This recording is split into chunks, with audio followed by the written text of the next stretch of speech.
Hey everyone, tonight we're stepping softly into the dim, gaslit streets of Victorian London, a city that, when night fell, became something altogether different. By day it was the empire's proud heart, but by night it was something stranger, quieter, and far more unsettling. A place where fog swallowed whole buildings, where footsteps echoed without owners, and where even the bravest souls thought twice before turning down the wrong alley. So before you settle in, take a moment to like this video and subscribe for more slow journeys through the forgotten corners of history. And tell me in the comments, where are you watching from tonight? And what time is it for you? I always love seeing how far the echoes of these old stories reach. Now, dim the lights. Maybe let the hum of your fan or the soft ticking of a clock fill the room. Breathe slowly. We're going to drift together into the London night. A world of mist, lamps, and uneasy silence. Let's set the scene. When the final hours of daylight slipped beyond the slow current of the Thames, the city of London entered a different rhythm, one that was neither fully alive nor completely at rest. The long shadows of the chimneys stretched across the slanted rooftops, and the faint residue of sunlight turned the river to dull pewter. By the late Victorian years, the city's sprawl had grown immense, a labyrinth of streets and alleys stretching outward from the docks and palaces, stitched together by smoke, soot, and human breath. For most Londoners, the fading of the sun signaled both an ending and a beginning. It was an ending for the thousands of clerks who streamed out of the counting houses near the Strand, for the seamstresses who snuffed out candles in back rooms of Spitalfields, for the coal heavers whose muscles burned from the weight of the day. Yet for others, it was the beginning of the long night's work, of the slow unwinding of the city's darker trade, of the hours when the poor, the lonely, and the unseen came alive beneath the fog. The air, even in summer, carried the faint chill of damp brick and river mist. Coal smoke hung low, rising from thousands of fireplaces that refused to die even after dusk. There was a particular heaviness to London air in the 19th century, a mixture of moisture and soot that clung to skin and fabric. Contemporary observers described how one could taste the city, metallic, bitter, and strangely sweet. The writer Henry Mayhew once noted that when the wind turned, the stench of the Thames and the smoke from the factories mixed into what he called a cloud of human industry and decay. From the bridges, the transformation was most visible. The Thames rolled on beneath its arches, its surface dotted with barges that drifted slowly toward the docks of Rotherhithe and Limehouse. The water reflected the last light of the sun, but only faintly, for the river had long since turned from blue to brown. It carried with it everything the city discarded: refuse from the markets, the soot from the workshops, and the endless runoff of human life. Those who lived along its banks learned to close their windows after dark. The river's smell was strongest then, rising with the cool air, creeping into parlours and bedrooms like something sentient. In the wealthier quarters, Kensington, Belgravia, and Bloomsbury, the closing of daylight meant the lighting of lamps in long, orderly rows. Servants moved quietly through high-ceilinged rooms, drawing curtains and lighting fires. The great houses of the city seemed to exhale, their marble steps gleaming in the dimming light. Carriages began to line the roads, their wheels crunching softly over gravel, bearing dinner guests to evening gatherings, where conversation glowed as faintly as the gaslights that illuminated the entrances. But across the river, in Southwark and Bermondsey, night arrived differently. There, the streets narrowed, the buildings leaned, and the air thickened with the scent of tanneries, breweries, and sweatshops. Families of 6 or 7 shared single rooms, and the dim twilight seeped through thin curtains. Mothers hushed infants, while the older children fetched buckets of water from public pumps before darkness made the task unsafe. The London Poor Law records from the 1880s describe how many of these streets disappeared beneath a veil of fog and odour by nightfall, a phrase that sounds poetic until one recalls that the fog was laced with coal tar, ash, and sewage vapour. It was in this twilight that the city's contrasts became most visible. Street by street, one could pass from gaslit gentility to near black alleys, from the sound of piano music to the scraping of tin cups. The sociologist Charles Booth, in his famous 1889 poverty maps, coloured the city by class: yellow for the wealthy, red for the comfortable, and black for the vicious and semi-criminal. To move through London at sunset was to pass through all of Booth's colours within the span of a few minutes, each street its own small world of survival. As the light waned, the pace of the city slowed. Carriages returned from offices, carts emptied at markets, and shopkeepers rolled down iron shutters. The noise softened,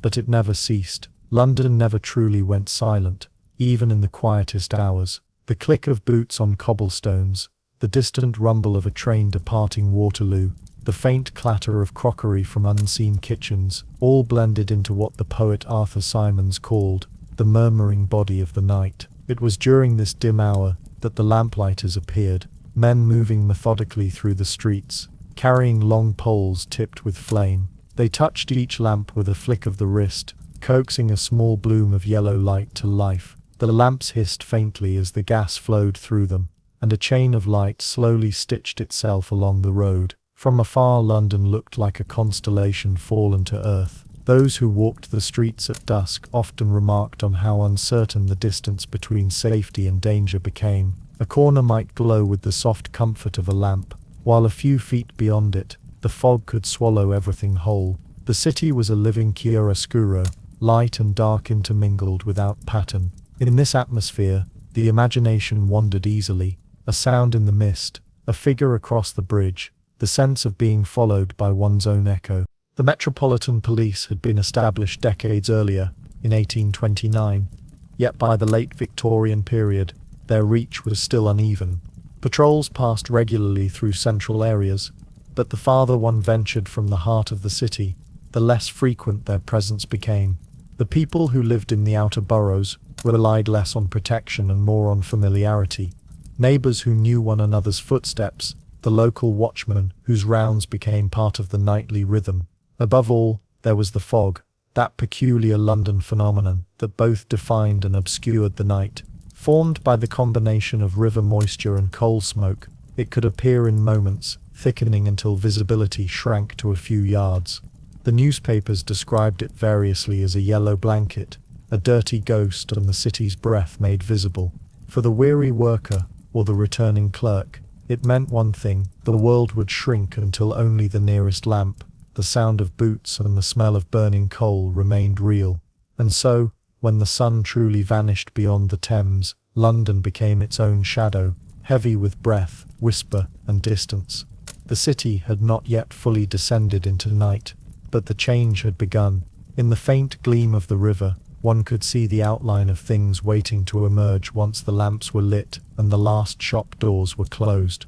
The lamplighters were already at work, their silhouettes small against the widening gloom, preparing the city for its long nocturnal watch. The lamplighters came as the last hue of dusk slipped quietly into grey. Their figures moved slowly through the arteries of the city, men with long coats and soft, deliberate steps, balancing their poles tipped with small flickering flames. It was an occupation both humble and sacred, a ritual that transformed London from a city of shadows into one of muted light. Each lamp was a faint resurrection. The lamplighter would lift his pole toward the glass globe, twist a small valve to release the gas, and with one careful touch, bring forth a gentle hiss and a flare of yellow fire. Then, just as quickly, he would move on. Behind him, a trail of trembling circles of light followed, stretching deep into the fog. The process was quiet, methodical, unhurried. A single man could light hundreds of lamps each evening, beginning at twilight and finishing long after the last coach had passed. By the 1860s, there were more than 50,000 gas lamps scattered across London, their network stretching from Westminster to Whitechapel. They lined the bridges, bordered the great thoroughfares, and stood guard in the narrowest of alleys where light seemed least likely to survive. The Gas Light and Coke Company, established in 1812, had turned illumination into industry. Before its rise, only the wealthiest neighborhoods could afford private oil lamps or candlelit lanterns. The rest of the city was left to the mercy of moonlight and crime. But gas changed the very texture of the night. Yet gaslight was not gentle in the way of modern electric light. It flickered, sputtered, and carried a faint, acrid odor that clung to the air. The flame burned unevenly, casting halos that danced and trembled in the mist. It created shadows where none had existed before, bending light in ways that confused the eye. Writers of the period often described this as both beautiful and eerie, a light that revealed the world and obscured it at the same time. The British novelist George Gissing wrote of walking home one night through Bloomsbury and seeing the lamps swimming in a fog that turned their light to liquid gold. He noted how faces appeared and vanished in that uncertain glow, strangers whose features seemed both near and unreachable. For many Londoners, that was the essence of gaslight, a mixture of intimacy and distance, a faint warmth in a city otherwise cold. The lamplighters themselves were small legends in their own right. Most were employed by the city's gas companies, and their routes were strictly timed and regulated. Dressed in heavy wool, with caps pulled low, they carried oil for their torches and keys to the lamp posts. Some children followed them for fun, watching the lamps bloom like stars. Others, particularly in the poorer districts, saw them as the only predictable figures in a world of shifting fortunes, the men who could be relied upon to bring light where darkness lingered. The lamps did more than illuminate. They created boundaries.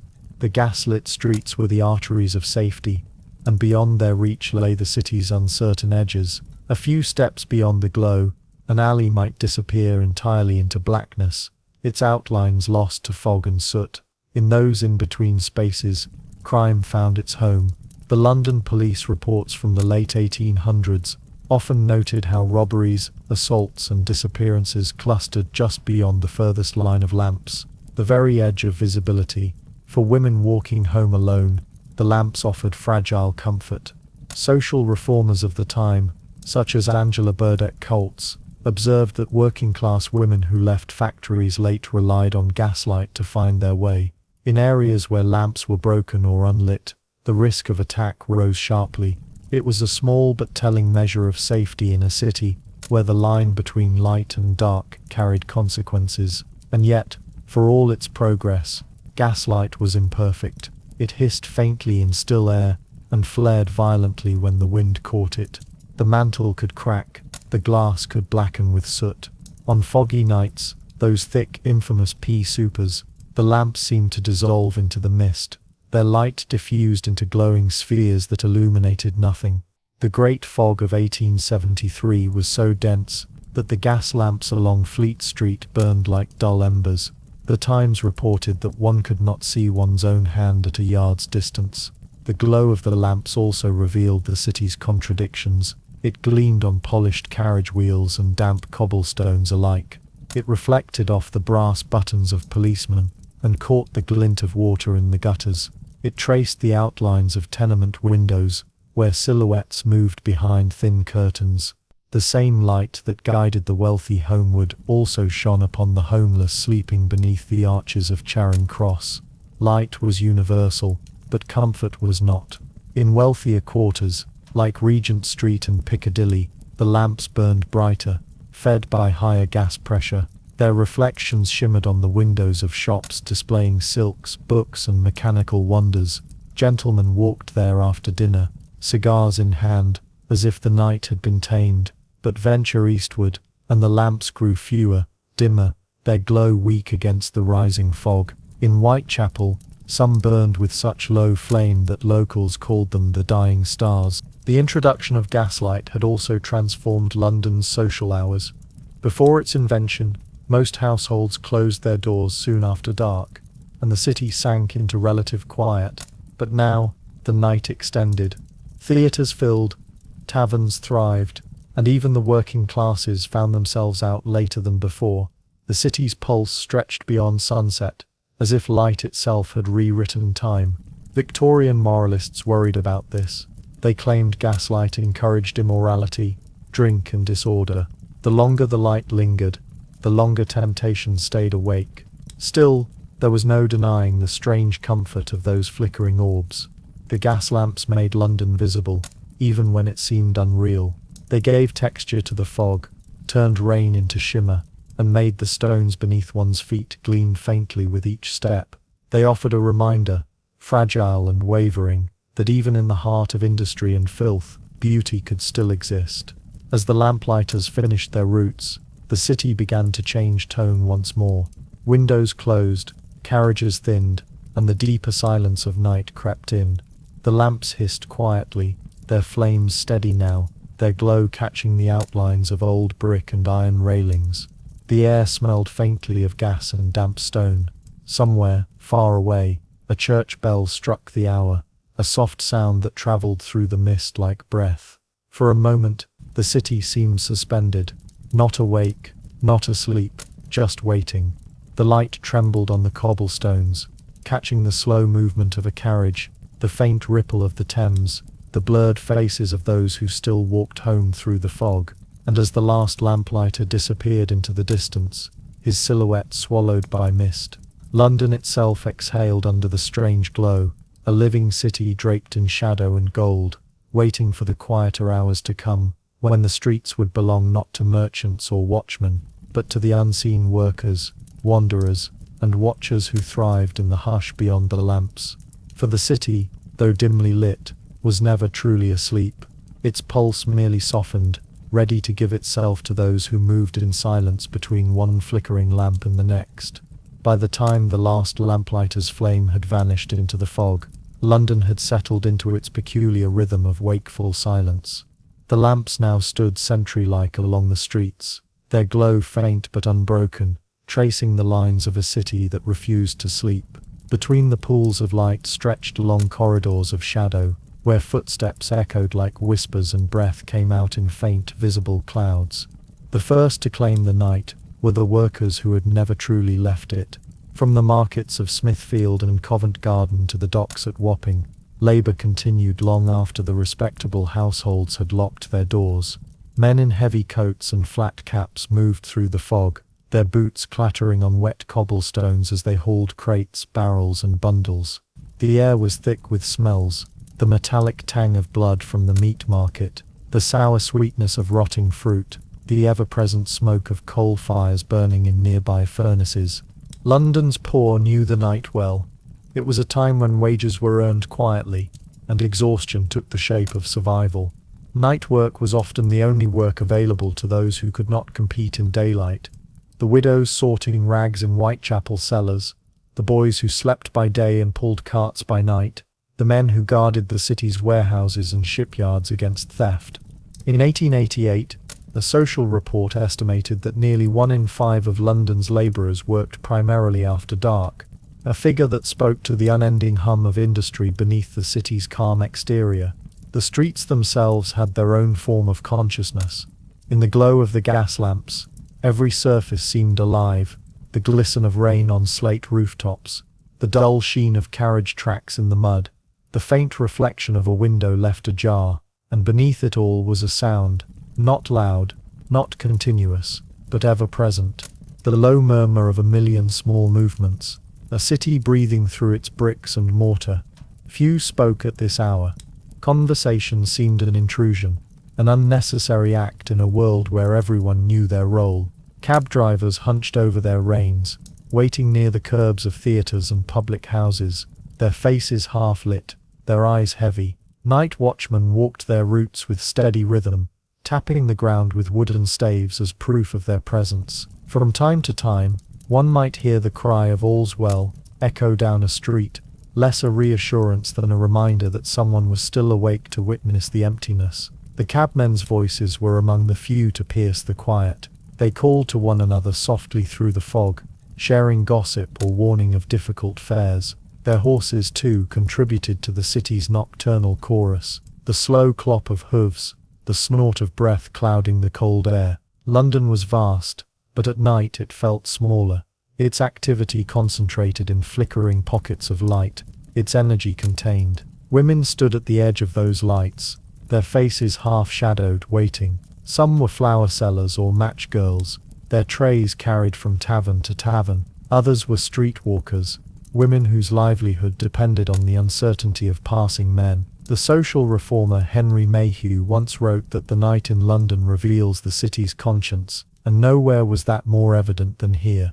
The same lamp that guided a gentleman homeward also lit the face of a woman who had no home to return to. In the wealthier districts, silence had a different texture. Behind the drawn curtains of Mayfair and Bloomsbury, servants moved like ghosts, stoking fires, polishing silver, setting tea trays for the morning. Upstairs, the city's elite slept in feathered comfort, unaware that outside their walls, another world persisted. Their dreams were undisturbed by the clatter of wagons or the cry of the night hawkers who sold roasted chestnuts, oysters, or cheap pies to the hungry. The hawkers were among the most distinctive figures of nocturnal London. They called out softly, their voices drawn out like song, announcing their goods in melodic rhythms that drifted through the streets. "Buy a penny pie," they would sing, or "hot eels, hot." The cries were as much a part of the city's identity as the bells of St. Paul's or the whistles of the early morning trains. For those who lived by sound rather than sight, these voices marked the passing of the hours better than any clock. Even as the main thoroughfares quieted, the back streets and alleys remained alive with motion. The rag pickers and dustmen began their rounds, sifting through refuse for scraps of cloth, bone, or metal that could be resold.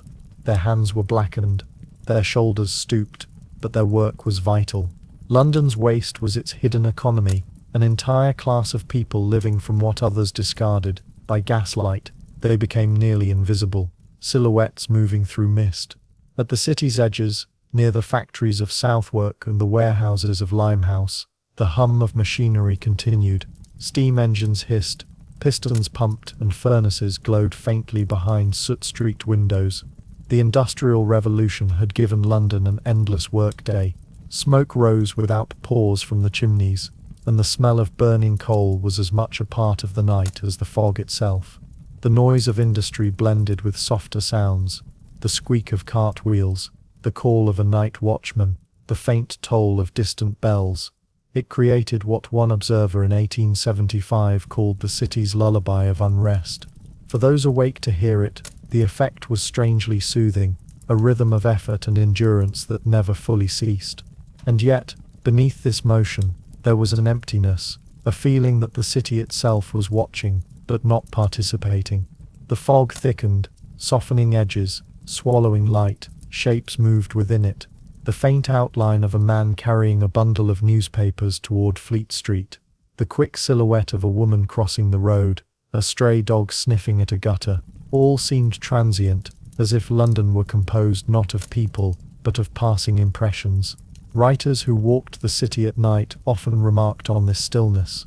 Charles Dickens, in his essays for Household Words, described the strange solitude of wandering through London after midnight.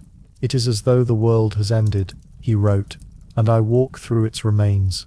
His words captured a truth that every late-hour worker or wanderer felt, that in the depth of night, London belonged not to its citizens but to its ghosts. The clocks of the city marked time in steady rhythm. Each hour brought a faint shift, the deepening quiet of 2 o'clock, the slow stirrings before dawn. The night was long, but it was never empty. Even in the stillest moments, there was movement somewhere, a carriage crossing a bridge, a key turning in a lock, a whisper from behind a shutter. And as the hours deepened, the sound that most defined the night began to rise again. The distant rhythmic clatter of hooves upon cobblestone, drawing nearer, fading, returning, like a heartbeat echoing through the mist. It was a sound that belonged to no one, and to everyone, carrying the city through its sleepless hours toward another uncertain dawn. The sound came first, faint, deliberate, rhythmic, hooves striking stone, then pausing, then striking again. It was not loud enough to startle anyone awake, yet it threaded itself through every dream, every whispered thought of those still stirring in the city that refused to rest. London after midnight lived by sound more than sight. The fog dulled colour, blurred distance, and turned even the brightest lamp into a floating sphere of gold. But the hooves, they cut through everything. They were precise, physical, undeniable. The horse was the heartbeat of the city, carrying its burdens, secrets, and passengers through the labyrinth of streets that wound from Westminster to Whitechapel. Carriages were everywhere. The hansom cabs, light, two-wheeled vehicles that darted like insects, ruled the roads of the middle class. Their drivers sat high on narrow perches, reins taut, eyes narrowed against the fog. The growlers, heavier four-wheelers, rumbled slower, but carried entire families, trunks, or sometimes cargo, not meant for daylight. Between them moved private broughams and victorias, their polished surfaces gleaming faintly when a lamp caught them. The wealth of the passenger could often be guessed by the pace of the horse, the hurried trot of a merchant late from dinner, or the slow, deliberate roll of an aristocrat returning from a club in St. James's. Yet, for all their variety, the carriages shared one language, that steady percussion of hooves. In it, Londoners could hear time passing. Each echo from the stones was a second, each turn of the wheel, another moment swallowed by the fog. The city speaks in hoofbeats, a writer for the Pall Mall Gazette observed in 1883, and all who live within her hear the rhythm even in their sleep. The sound was everywhere, crossing bridges, circling markets, winding down the narrow arteries that branched from Fleet Street to Holborn. Over the Thames bridges, it gained a hollow quality, a resonant drumbeat as iron shoes met the wooden planks slick with mist. On the south bank, the echo bounced against warehouses and cranes. Near St. Paul sits, it seemed to disappear altogether, muffled by the vast stone that dominated the skyline. Each sound had its listener. Watchmen leaned on their staves, and could tell by ear who passed, whether a police constable on patrol, a cab returning empty, or a messenger hurrying with news from the telegraph offices. To the practiced ear, the hoofs told stories. A sudden gallop meant trouble. A slow approach and abrupt stop suggested a fare uncertain of direction. Sometimes, when the fog was thick and visibility only a few feet, drivers guided themselves entirely by sound, judging distance and position from the echo of their own horses. Those who walked the streets at night came to know this auditory geography. A journalist wandering the Strand described it as a kind of invisible map, drawn not in lines but in sound, each district with its own cadence. The West End clattered with expensive carriages and impatient hoofs. The East End thudded slower, heavier, the rhythm of carts and brewery wagons. But within that map were silences too, sudden pockets where the noise fell away, where even the echo of hoofs could not penetrate. These were the lanes that seemed suspended outside of time, Mitre Square, Dorset Street, and other narrow corridors of the East End that the gaslight barely touched. In such places, silence felt alive. Every distant clatter of hoofs became a reminder of how isolated they were, how far removed from the city's grander rhythms. Sometimes, the sound carried a sense of foreboding. London's newspapers often described crimes or tragedies beginning with the approach of a carriage, a sound heard too late, a shadow glimpsed as it passed. In 1888, during the Autumn of Fear, when Jack the Ripper stalked Whitechapel, many residents swore they could distinguish police carriages from all others by the anxious tempo of the horses. It was the sound of urgency, one woman recalled years later, and we all learned to dread it. Yet there was comfort too, to the homeless who slept under arches or beside shop fronts. The regular passing of hooves meant safety, a reassurance that life continued around them. The city might ignore them by day, but at night, its motion wrapped them like a blanket. As long as the hooves sounded, they were not entirely alone.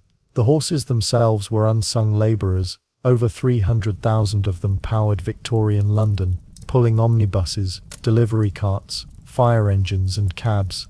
They worked long hours in harsh conditions, often collapsing in the streets from exhaustion. Reformers like the Royal Society for the Prevention of Cruelty to Animals campaigned for better treatment, but for most drivers, the horse was an extension of their own survival. They talked to them softly, cursed them when tired, fed them scraps of bread soaked in ale. A good horse could mean the difference between poverty and a steady living. When dawn approached, the hoofs changed tone again. The night's rhythm began to quicken as the first milk carts and newspaper deliveries joined the flow. Around Covent Garden, the early wagons of flowers and produce arrived, filling the air with new smells, damp hay, crushed petals, and the faint salt of the nearby river. The horses' breath steamed in the cool air, clouds of silver rising and vanishing as quickly as they formed. Above all, it was the river that gathered the sounds and carried them. From Blackfriars to London Bridge, the Thames acted like a giant echo chamber, bouncing the rhythm of the hooves back across the city's sleeping quarters.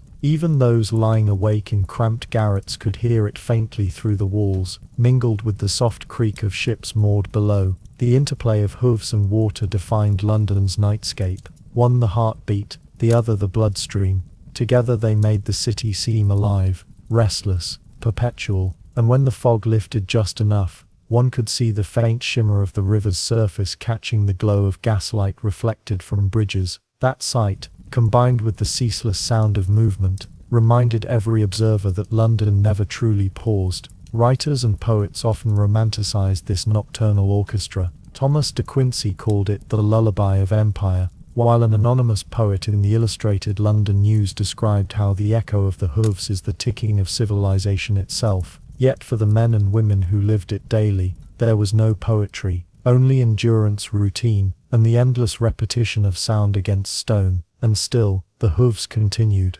slow, deliberate, echoing across the bridges, carrying the city from shadow to shadow, from one sleepless hour to the next. As the first hint of dawn shimmered faintly through the fog, the rhythm softened, blending with the low murmur of water. The river below received each sound and folded it into its current, as though the Thames itself remembered every step, every echo, every story carried across its bridges, because the river remembered everything, every secret, every fall, every dream that had slipped into its depths over the centuries. The fog arrived without notice. It rolled from the Thames like an uninvited guest, swallowing lamps, buildings, and even voices. The thick, yellow-grey mist muffled sound and blurred shape. It was beautiful and suffocating, the kind of darkness that felt alive. It began subtly, as a faint haze rising from the river after sunset, mingling with the smoke from coal fires that burned in every home and factory. By the mid-19th century, London had earned its reputation as the smoke capital of the world, a title of industrial pride by day and quiet dread by night. The very breath of the city was thick with soot and sulfur. When the air cooled, these particles clung together, creating fog so dense that even the nearest lamppost could disappear into it. Contemporary accounts describe it vividly. In 1873, the Illustrated London News wrote, "The fog lies over the streets like a blanket steeped in tar, through which men move as phantoms." It was not a poetic exaggeration. People could lose their way within yards of their own doorsteps. Cab drivers dismounted to lead their horses by hand. Police officers lit torches and still could barely see their boots. The city vanished into itself, an enormous maze where every sound became distorted, every shape suspect. For many, the fog was simply another fact of life. It carried the smell of coal and damp, the signature scent of the industrial world. Housewives wiped black residue from their windowsills each morning. Shopkeepers brushed soot from their displays. Children coughed it from their lungs, and doctors blamed it for an endless catalogue of ailments: bronchitis, pneumonia, fog fever. Yet for all its harm, the fog became inseparable from the city's identity. It was as much a part of London as the dome of St. Paul's or the curve of the Thames. At night, the fog became a living thing. Gas lamps created halos instead of light, soft, glowing orbs suspended in mid-air. Their faint gleam revealed nothing of distance or form. Figures passed between them like shadows moving underwater. Conversations dissolved mid-sentence. The click of footsteps seemed to come from everywhere and nowhere at once. Even the sound of carriage wheels dulled to a low murmur, as though the fog absorbed every vibration. Writers found in it both terror and beauty. Charles Dickens described it as a monster of vapor, while Oscar Wilde called it the loveliest of London's inventions. Artists like James McNeill Whistler and Claude Monet painted it obsessively, fascinated by the way it turned the city into an abstract dreamscape. In Monet's Houses of Parliament series, the great Gothic towers appear to melt into air, not dissolving into light, but into pollution itself. The truth, however, was less romantic.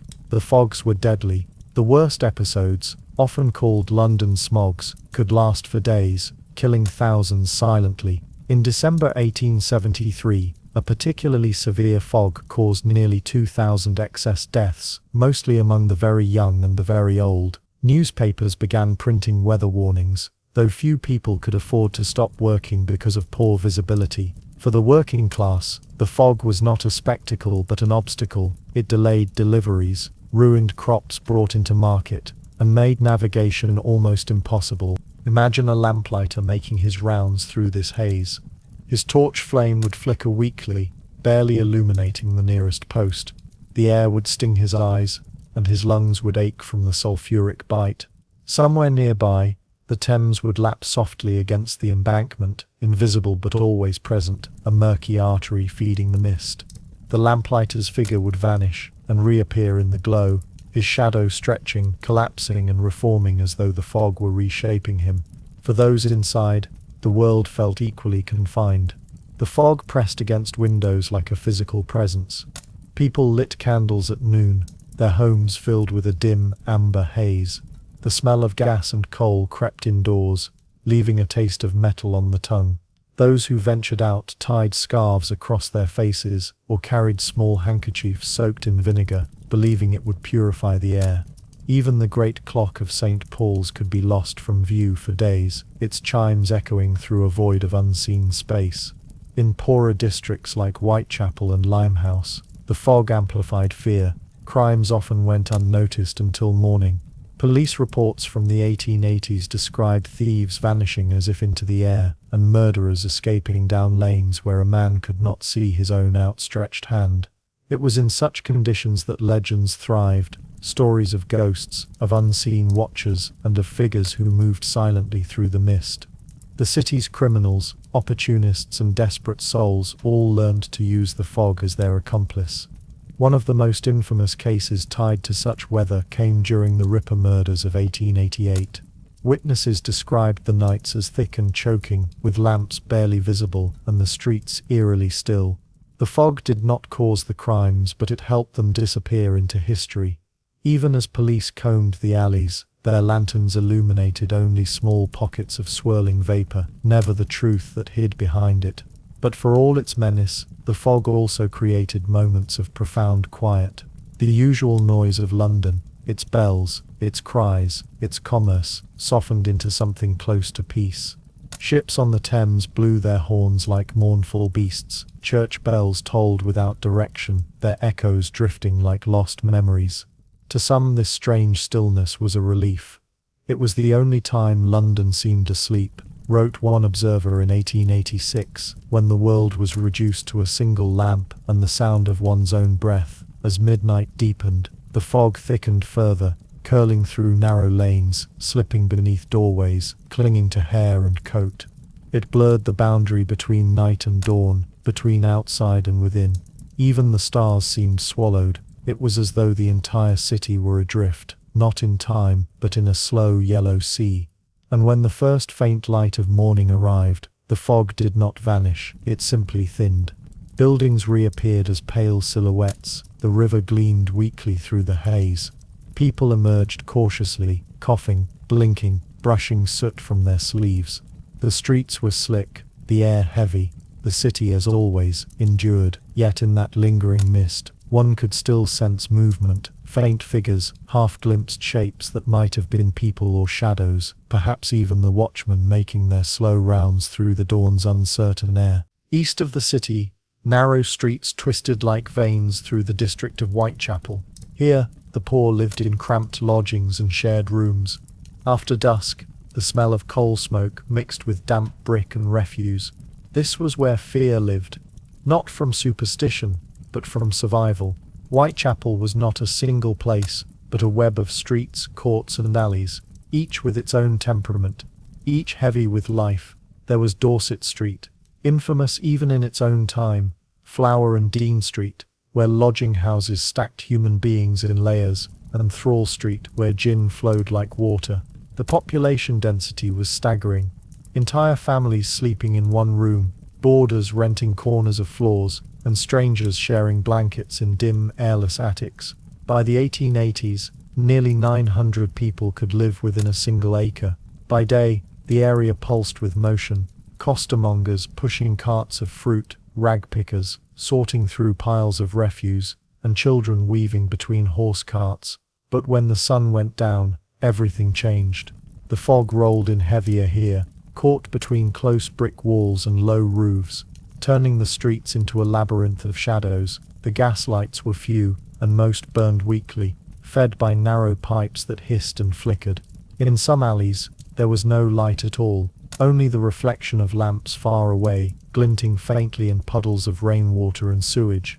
The ground underfoot was slick and uneven. Cobblestones shifted beneath worn boots. Gutters overflowed with waste from the day's market. The smell was a mixture of rot, coal, sweat, and the faint sweetness of decay. To walk these streets at night required familiarity and nerve, not because of ghosts or stories, but because poverty itself was the most constant danger. The working poor lived in a rhythm of exhaustion. Tailors, dockers, matchgirls and laundresses worked 12 or 14 hours, returning home with hands raw and eyes stinging from smoke or gas fumes. Their rooms were dark, their windows small. The sound of coughing, deep, persistent, echoing through thin walls, was part of the nightly soundtrack.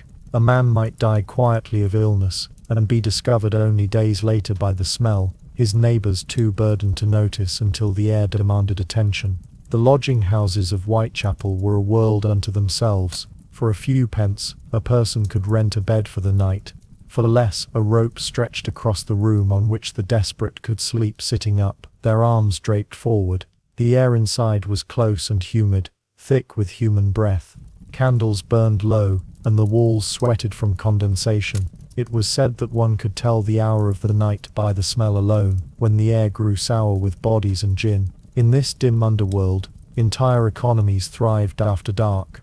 The rag trade operated by lamplight, men and women sorting, sewing, repairing second-hand clothing that would be resold uptown. Costers set up small night stalls, selling fish or stale bread to those returning late from work. Children too young for school and too poor to rest carried buckets of water, fetched coal or scrounged for scraps to sell by morning.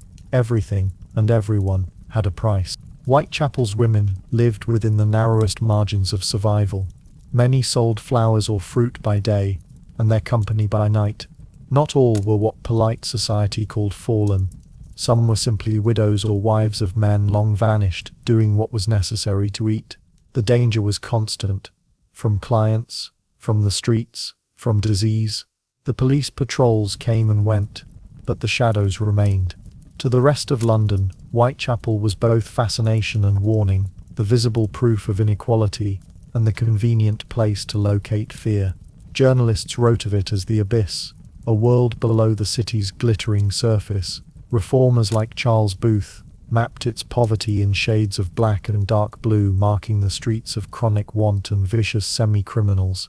Yet Booth himself admitted, in quieter passages of his journals, that he found in these streets a strange dignity amid despair. After midnight, Whitechapel took on its truest shape. The working noise faded, replaced by whispers and the soft creak of boots on wet stone. Doors opened and closed without lamps.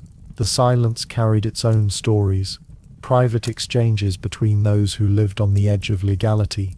Some spoke of ghosts that haunted the alleys, women in shawls who vanished when approached. But those who lived there knew better. The real ghosts were hunger, debt and disease, the lingering presences that shaped every decision, every night. From the upper windows of lodging houses, faint lights glowed, candles guttering behind dirty glass. From below, the sound of coughing rose again, joined by the squeak of rats moving between walls. Occasionally, the silence was broken by the distant roll of a carriage from the West End, its wheels echoing briefly before fading into the fog. The contrast was total luxury and ruin, separated by a few miles of cobblestone. The authorities spoke often of reform, of improving sanitation, lighting and housing, but progress came slowly. The slum clearances of the late century displaced thousands, forcing them deeper into the alleys rather than rescuing them from them. Charitable missions offered tea and tracts, yet even they closed their doors by nightfall, and so the streets remained, dim, damp, breathing in their own rhythm. For many the fog was both friend and foe. It hid shame, softened ugliness, and provided cover for small transgressions. Lovers met in its depths, thieves slipped unseen between corners, but it also brought danger, the kind that moved silently. It was said that footsteps could follow without sound, that one could feel a presence before hearing it. In the worst nights when the air was thick enough to taste, even the bravest hurried their steps and avoided looking too long into the dark. Yet within that darkness life persisted. Children dreamed beside hearths that barely burned. Old women murmured prayers. Men stumbled home from public houses with pockets nearly empty, but hearts still beating. The city's poorest quarter was, in its own strange way, alive, a living organism of endurance and quiet defiance. And as the hours dragged toward dawn, the lamps dimmed further, the fog sank lower, and the sounds of movement grew fewer. The alleys of Whitechapel seemed to inhale and hold their breath, waiting for something unseen to pass through. The quiet tread of boots, the soft tap of a watchman's staff, the faint glimmer of his lantern searching the darkened air. Before police patrols became common, night watchmen guarded the streets. They walked slowly, tapping their sticks on the ground, both a signal and a warning. Their small lanterns barely pierced the fog, casting light on puddles and broken steps. They were comfort and caution combined. For centuries before the Metropolitan Police, London's nights were governed by these solitary figures, men who kept watch when others slept. Even after Sir Robert Peel's new police force took shape in 1829, the tradition of the watchman lingered. In quieter parishes and older boroughs, the two systems overlapped. One could still hear the rhythmic knock of a staff, or the low cry of past 12 o'clock, and a cloudy night, echoing between buildings. Their duty was simple, though far from easy to guard against fire, theft and mischief. They were not men of authority, but of endurance, often elderly, sometimes infirm, hired more for presence than pursuit. Wrapped in thick coats and scarves, they moved through the sleeping city at a deliberate pace. Their wooden rattles hung from belts, their staves polished from years of use.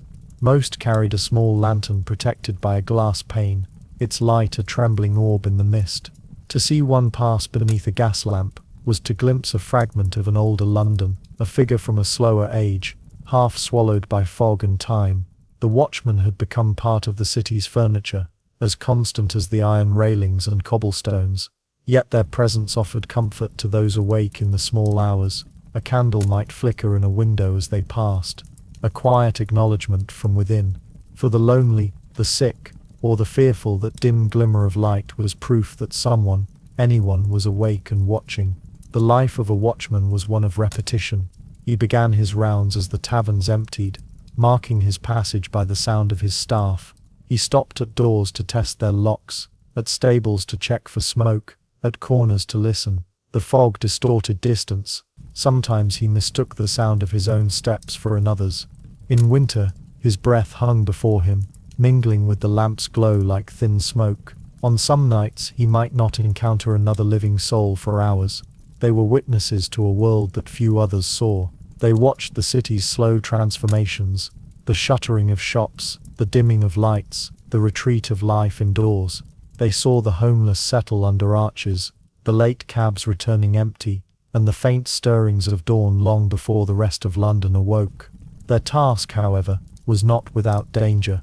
The East End watchmen faced drunks, thieves, and sometimes worse. A dark figure loitering near a shop might bolt at the approach of a lantern. Sometimes the watchman gave chase, sometimes he simply noted the face and moved on. Their presence was more deterrent than defense. Even the poorest thief might hesitate before stealing in the direct glow of a watchman's light. The watchman's lantern was a symbol of fragile order. Unlike the bright lamps fixed to the streets, its light moved, a restless, searching flame that could pierce where no permanent light reached. But it was small, vulnerable, easily swallowed by fog or rain. To those who saw it from a distance, the glow seemed to hover in mid-air, untethered, as if the night itself had grown an eye. Accounts from the early 19th century described the peculiar companionship of the watchmen. They met at corners to share tea from tin flasks, or exchange stories before drifting apart again. Sometimes they worked in silence, passing one another without a word, acknowledging only with the faint lift of a lantern. Their existence was both communal and solitary, a fellowship of isolation. In the absence of modern communication, their rattles served as alarm. A quick spin and crack of the wooden device would echo for streets around, summoning help from nearby patrols or watchmen. The sound was unmistakable, dry, sharp, urgent. In a city muffled by fog, it was the clearest signal of distress. yet it was rarely used. Most nights passed without drama, filled instead with the steady rhythm of steps and the soft hiss of rain. Writers often romanticized them as guardians of the peace, but in truth the watchmen were men of necessity. They earned little, often supplementing their wages with odd jobs, messengers by day, guards by night.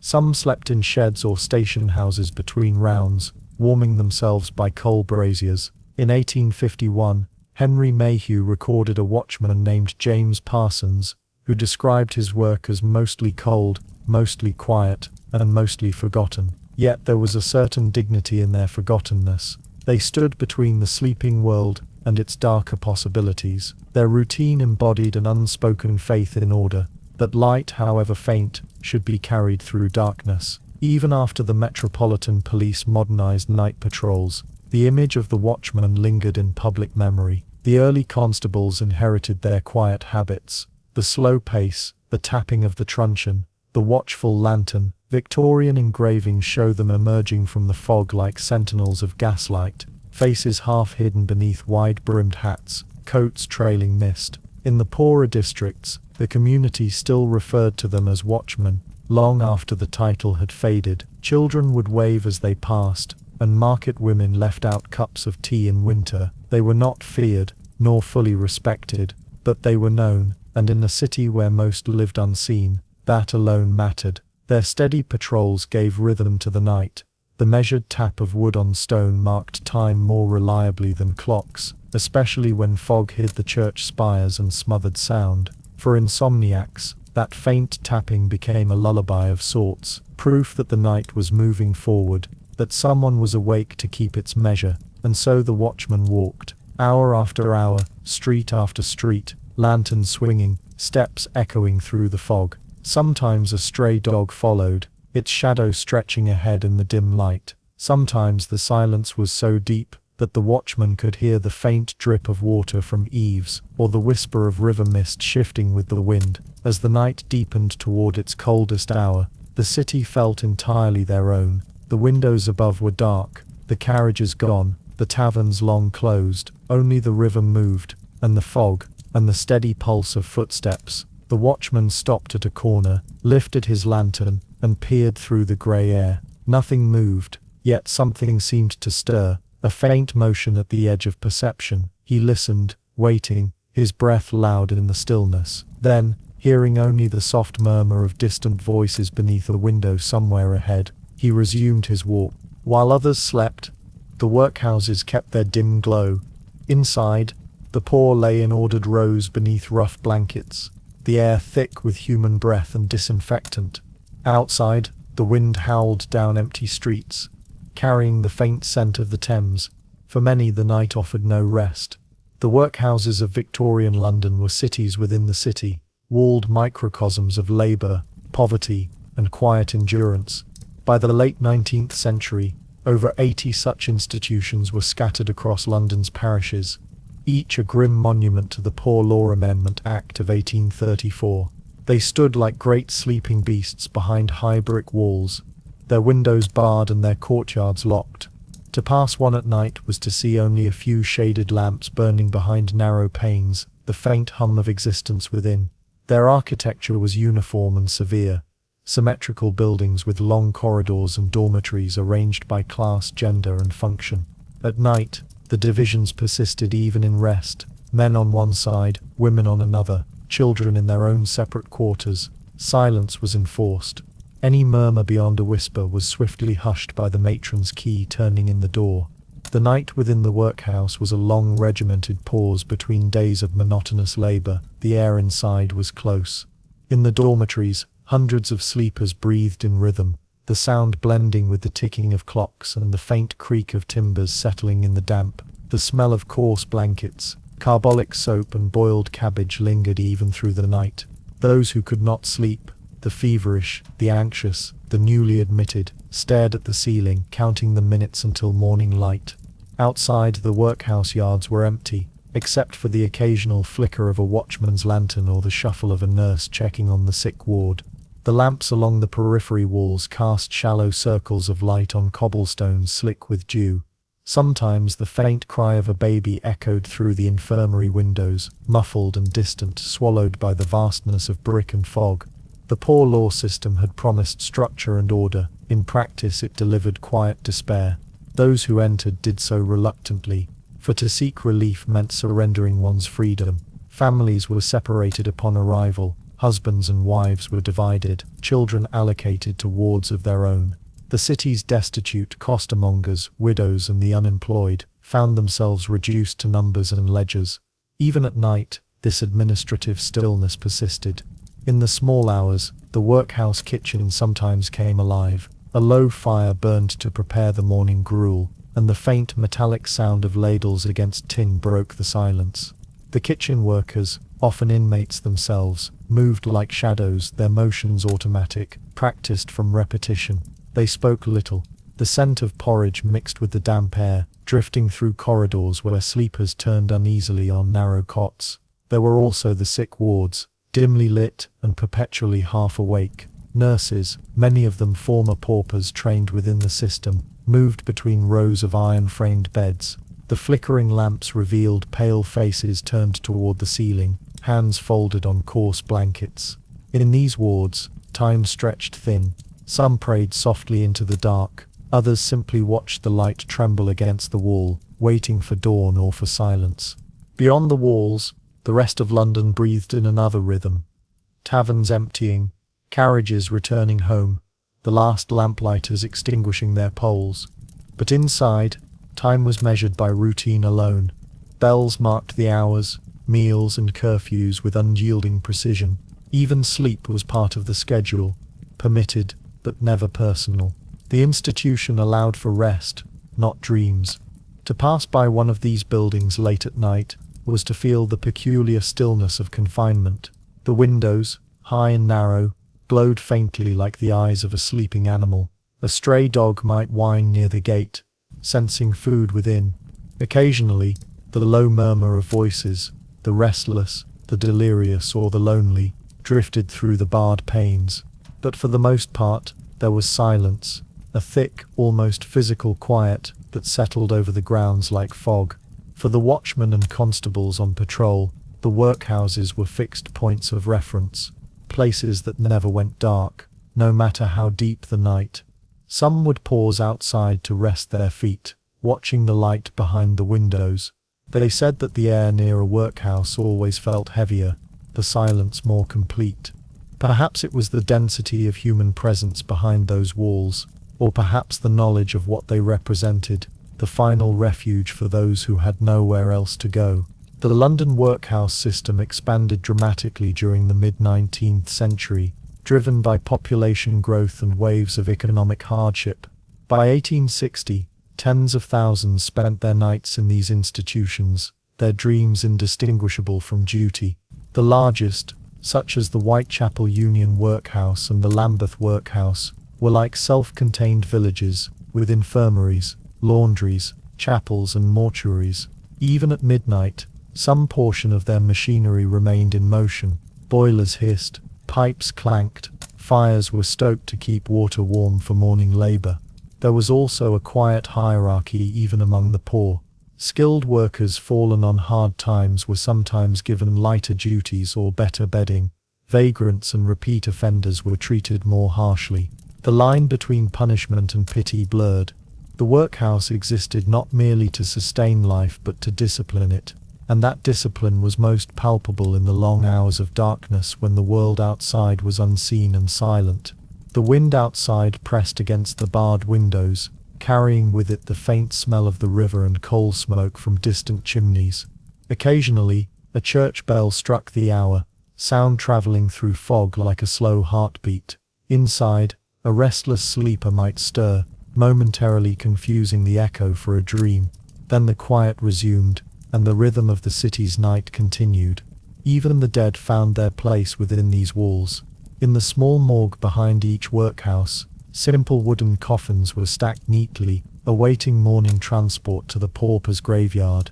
The workhouse undertakers worked by lamplight, their movements methodical, respectful in their own restrained way. Death was not uncommon, but it was not dramatic. It came softly, like the fog expected, almost routine, and so the hours passed. Within the workhouse, time seemed suspended between survival and surrender. The lamps burned low, the sleepers shifted in their narrow beds, and the night wore on without witness. Outside, the watchmen continued their patrols, their lanterns glimmering faintly along the outer walls. Beyond them, another sound was beginning to stir, faint at first, then clearer, the soft roll of carriage wheels, and voices carried by the wind, echoing faintly through the empty streets, as the city's darker trades began their nightly work. The Thames itself was a living presence. At night, it shimmered faintly beneath the gaslights of bridges. Barges drifted like shadows, carrying coal and refuse downstream. The river whispered against its walls, a murmur both eternal and indifferent, carrying secrets the city chose to forget. To understand Victorian London at night, one must first understand the river that shaped it. The Thames was not merely a boundary or a means of transport. It was the city's slow-breathing core. Even in the deepest hours of night, when the streets grew empty and lamps flickered low, the river moved with a quiet persistence, unseen yet always heard, a dark current reflecting the pulse of the empire itself. From the high stone arches of Westminster Bridge to the narrow banks at Limehouse, the Thames changed its voice as it passed. In the west, its tone was gentle, cushioned by broad embankments and the faint music of passing carriages above. But further east, where the air thickened with the smell of tar and smoke, it became something else, a labouring artery that fed the docks and factories, its waters churned by the traffic of barges and tugs. At night, the difference between water and fog was often uncertain. Gaslight from the embankments shimmered on the surface in broken ribbons, fading quickly into darkness. The river at low tide revealed its slick, glistening banks, mud streaked with refuse, fragments of rope, and the gleam of half-sunken glass. Sometimes, faint ripples lapped against the embankment steps where mudlarks searched by day. By night, those same steps were empty, and the only sound was the gentle slap of water against stone. The river was, as many writers observed, both the lifeblood and the grave of London. It carried food, coal, and commerce. It also carried waste, disease, and memory. By the mid-19th century, the Thames had become infamous for its pollution, a slow-moving soup of industrial runoff, sewage, and decay. In 1858, the Great Stink had forced Parliament to close its doors, leading eventually to Joseph Bazalgette's vast system of sewers and embankments. Yet even decades later, long after the worst of the miasma had been subdued, the scent of the river at night still carried a faint tang of something sour, something living. To those who worked along its banks, lightermen, ferrymen, dockhands, and watermen, the river was both companion and danger. The current could turn treacherous without warning, especially when the tide met the wind. Accidents were common, barges capsized, ropes snapped, and men fell soundlessly into the dark. Many never resurfaced. The newspapers recorded them in brief columns the next morning, often without names. A man supposed unknown, found near Blackfriars. The river kept its own counsel. Still there was beauty in its darkness. The reflections of bridges stretched like pale skeletons across the surface. Lamps glowed in distorted halos, drifting with the tide. The occasional lantern of a passing boat moved slowly through the mist, a single orange point gliding through a sea of grey. From the banks, the sound of water folding and unfolding against the steps created a rhythm older than the city itself. It lulled even the restless into stillness. The river's role at night was both practical and poetic. It carried the city's refuse outward toward the estuary, but it also carried sound, the faint bells of ships at anchor, the distant cry of gulls that had followed barges upstream. Sometimes, a whistle echoed from a steam tug, the sound long and mournful, hanging in the air like a memory of movement. These sounds were the nocturnal language of London's heart, incomprehensible, yet familiar to anyone who had lived within earshot of the Thames. Above the water, the bridges stood in solemn procession: Westminster, Blackfriars, Southwark, London Bridge, each a monument to human persistence against the river's eternal motion. At night, Their arches framed patches of mist that glowed faintly from the lamps above. Pedestrians crossing them often paused to look down at the water's slow shimmer, hypnotized by its gentle swirl. The city's noises softened here. Footsteps became muted, and the rush of carriages faded into a low hum. It was a place to think, or to forget. Not all who came to the river at night did so for reflection. It was, too often, the final destination of the desperate. Police records from the 1860s and 1870s reveal hundreds of found drowned reports each year. Suicides, accidents, or simply disappearances. The currents were forgiving to none. Charles Dickens himself had walked its banks countless nights, observing, recording, sometimes rescuing those who lingered too long at the parapet. He called the Thames the silent highway, a place where the city's hidden sorrows drifted unseen beneath its surface. And yet, for all its grim associations, the river was also a space of strange tranquility. At certain hours, especially between 2 and 4 in the morning, when the tide turned and the wind dropped, the Thames lay almost still. The reflections became sharper, the lamps above doubling themselves in the water like ghosts. The air grew heavy and damp, carrying with it the mingled scents of mud, coal smoke, and salt. In those moments, London seemed to hold its breath, the vast machinery of the city pausing just long enough for silence to be heard. Those who lived near the river grew used to its moods. Women along the Southwark banks spoke of its night voice, a deep, steady sound that came when the water rose against the quay walls. Sailors believed that the fog over the Thames was a spirit of the drowned, rising to visit the living. Children in riverside slums sometimes claimed they could hear the river whisper their names when they lay awake at night. These were not superstitions born of ignorance, but of familiarity, attempts to humanize something that could never be owned or controlled. From time to time a constable walking the embankment would stop and listen, hearing in the distance the faint creak of a mooring rope, the hollow slap of waves against a hull, the rattle of chains. The city's factories and warehouses loomed along the waterline like sleeping beasts, their chimneys reaching into the mist. The glow of a single lamp through a high window might mark a night watchman's post. Beyond that, nothing stirred, only the river, endless, imperturbable, whispering to itself in the dark. As dawn neared, the color of the water began to shift almost imperceptibly. The gaslights grew pale, their reflections thinning as the eastern sky lightened behind the rooftops. Barges, motionless through the night, began to move again with the turning tide. Somewhere far downstream, a tugboat's whistle broke the quiet, and the first faint tremors of morning rippled through the water. But above it all, the Thames remained unchanged, its murmur constant, its breath slow and deep. The night might come and go, the city might rise and sleep, but the river endured, carrying away the detritus of each day and the echoes of each night. And as the first light touched the bridges, it revealed more than just water. It revealed the reflection of the entire city, flickering and fragile, suspended between darkness and dawn. Crossing the bridges at night was an act of quiet courage. The air was colder there, sharper, filled with the smell of wet iron and water.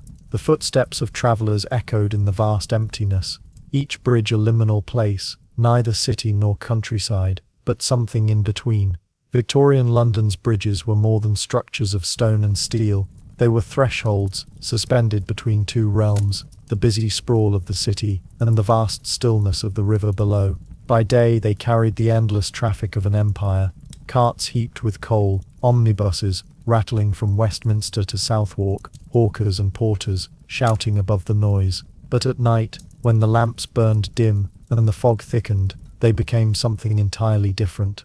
The bridges stood like sentinels, silent and self-contained. Their arches loomed in the dark, each curve disappearing into mist. The gas lamps along their railings glowed in a row, pale and trembling, reflected faintly in the black water far beneath. A single traveller might appear at one end, a blurred shape moving steadily toward the other side, their steps echoing softly against the stone. It was said that on foggy nights, the sound of footsteps carried longer, merging with the whisper of the river and the faint hum of the city beyond. Each bridge had its own character, its own temperament. Westminster Bridge, with its elegant green arches and broad promenade, looked toward the Palace of Westminster, whose great clock tower shone faintly through the haze. There, one could pause and listen to the slow tolling of Big Ben marking the hour, the sound drifting out over the river and fading into the mist. Further east, Blackfriars Bridge was darker, more solemn, the preferred crossing of night watchmen and river police. Its stone balustrades, darkened by soot, glistened faintly with moisture, and its lamps burned with a subdued glow.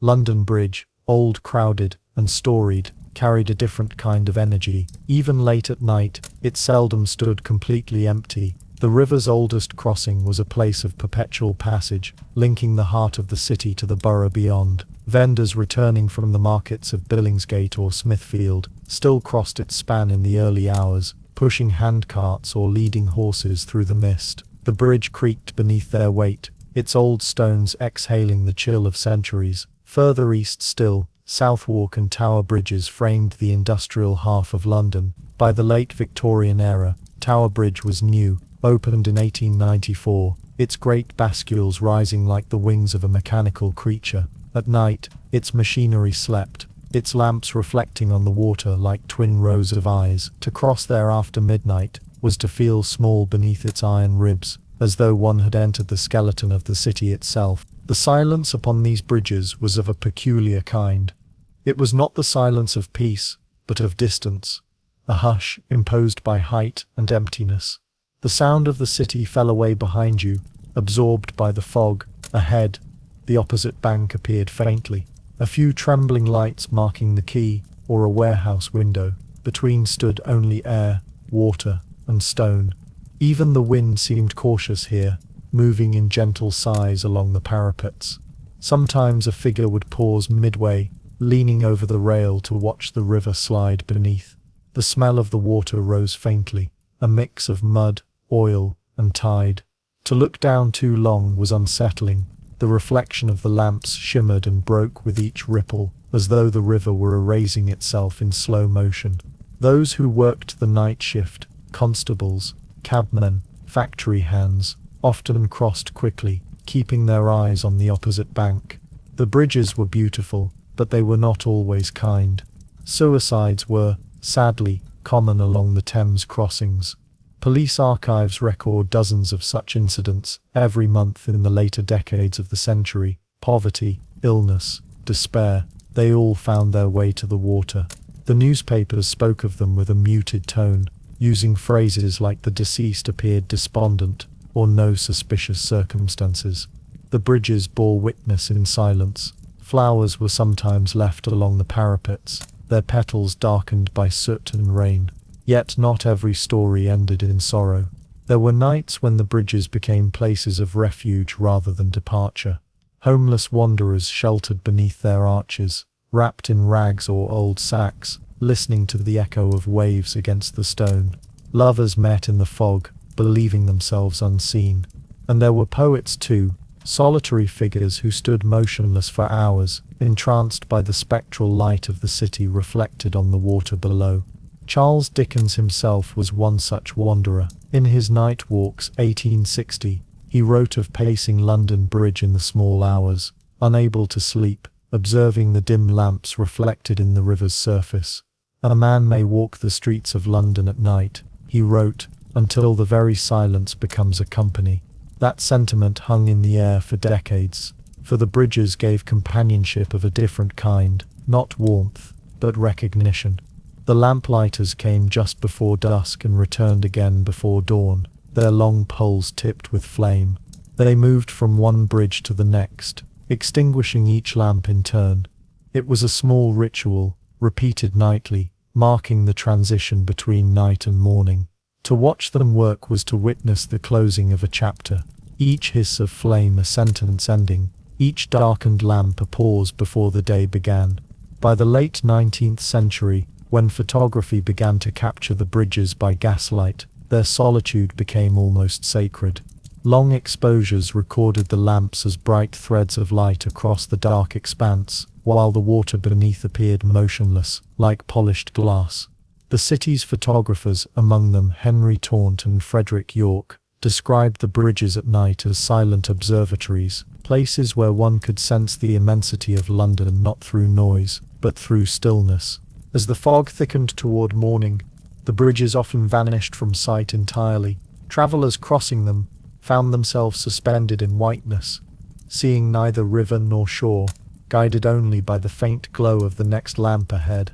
It was said that on such nights, one might cross from Westminster to Lambeth and never see the water once, a ghostly passage through air and memory. And yet, for all their desolation, the bridges were never truly empty. Beneath their arches, life persisted. Watermen securing their boats, barges shifting with the tide, rats scurrying through the damp. The bridges connected more than land. They joined the living and the forgotten, the sleeping and the awake, the city and its own reflection. The traveller who reached the far side often found the city waiting differently. Streets narrow, lights fewer, air colder. The sound of hooves returned, distant and reassuring. The spell of the bridge lifted, replaced again by the hum of human presence. But for a moment, in that suspended silence between banks, one had glimpsed another London, a place of stillness and stone, of breath and echo, where time itself seemed to pause and listen. And from the base of those same bridges, where the arches met the river's edge, another world began, one hidden from the polished lamplight above, yet alive in its own nocturnal rhythm. The world of the night workers, scavengers and wanderers, who moved like shadows beneath the bridge's watchful gaze. Beyond the bridges, the silence dissolved into a low, ceaseless hum, a pulse that belonged not to the river, but to the machines. The factories of London never truly slept, even when the rest of the city dimmed to whispers.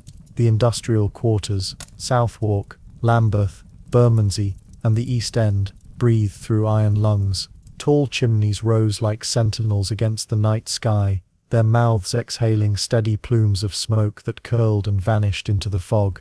At night, the smoke took on a strange beauty. Under the glow of the gas lamps and the intermittent flare of furnaces, it shimmered in layers, blue, grey and faintly gold, where the light struck it. Each burst of fire from a foundry's chimney lit the sky for a heartbeat, painting the fog in trembling shades of orange and red. Then the darkness folded back again, and the city resumed its steady exhalation. To the Londoner, walking home through Southwark or Limehouse, this sight was both familiar and spectral. The smoke seemed to move with purpose, as if alive, drifting through the narrow lanes, creeping over rooftops, settling upon windowsills and riverbanks like a ghost too weary to depart. It carried the scent of iron and coal, of sweat and oil, of progress made tangible through the ache of labour. It stained the lungs and blackened the stone, but it also fed the city, powering the engines that spun cotton, pressed iron, and printed the very newspapers that told the empire's story. In the great factories along the Thames, night shifts were in full motion. Inside, the air shimmered with heat. Rows of furnaces burned behind brick walls, each one tended by men stripped to the waist, their skin glistening with soot and sweat. The clang of hammers and the whir of gears formed an unending rhythm, a metallic heartbeat that echoed through the night. Every spark that leapt from the iron seemed to mirror the stars long hidden above. Further inland, the gasworks of South London burned even brighter.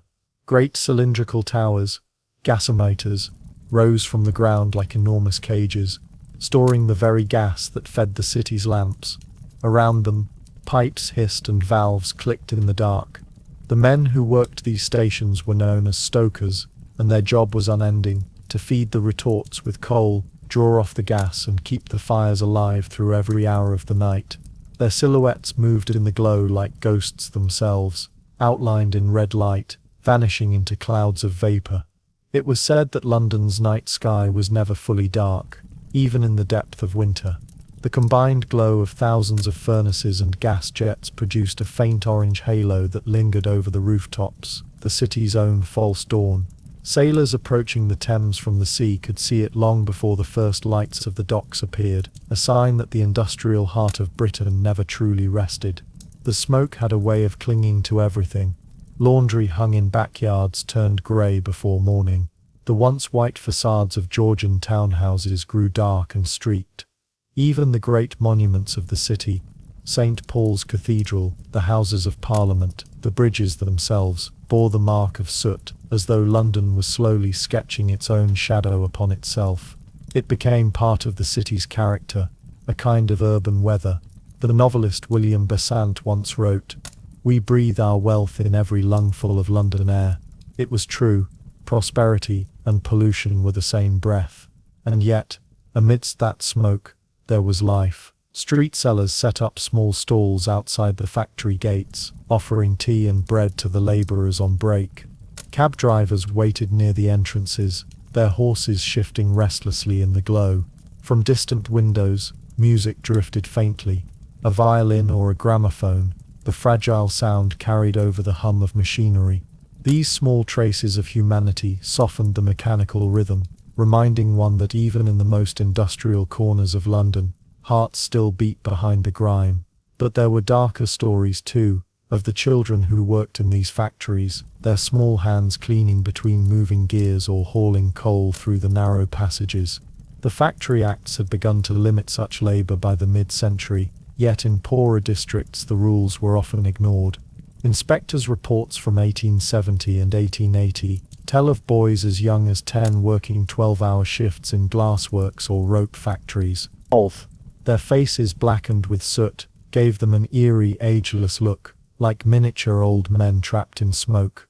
The air in these places could be deadly, thick with carbon and sulfur. It scoured the lungs.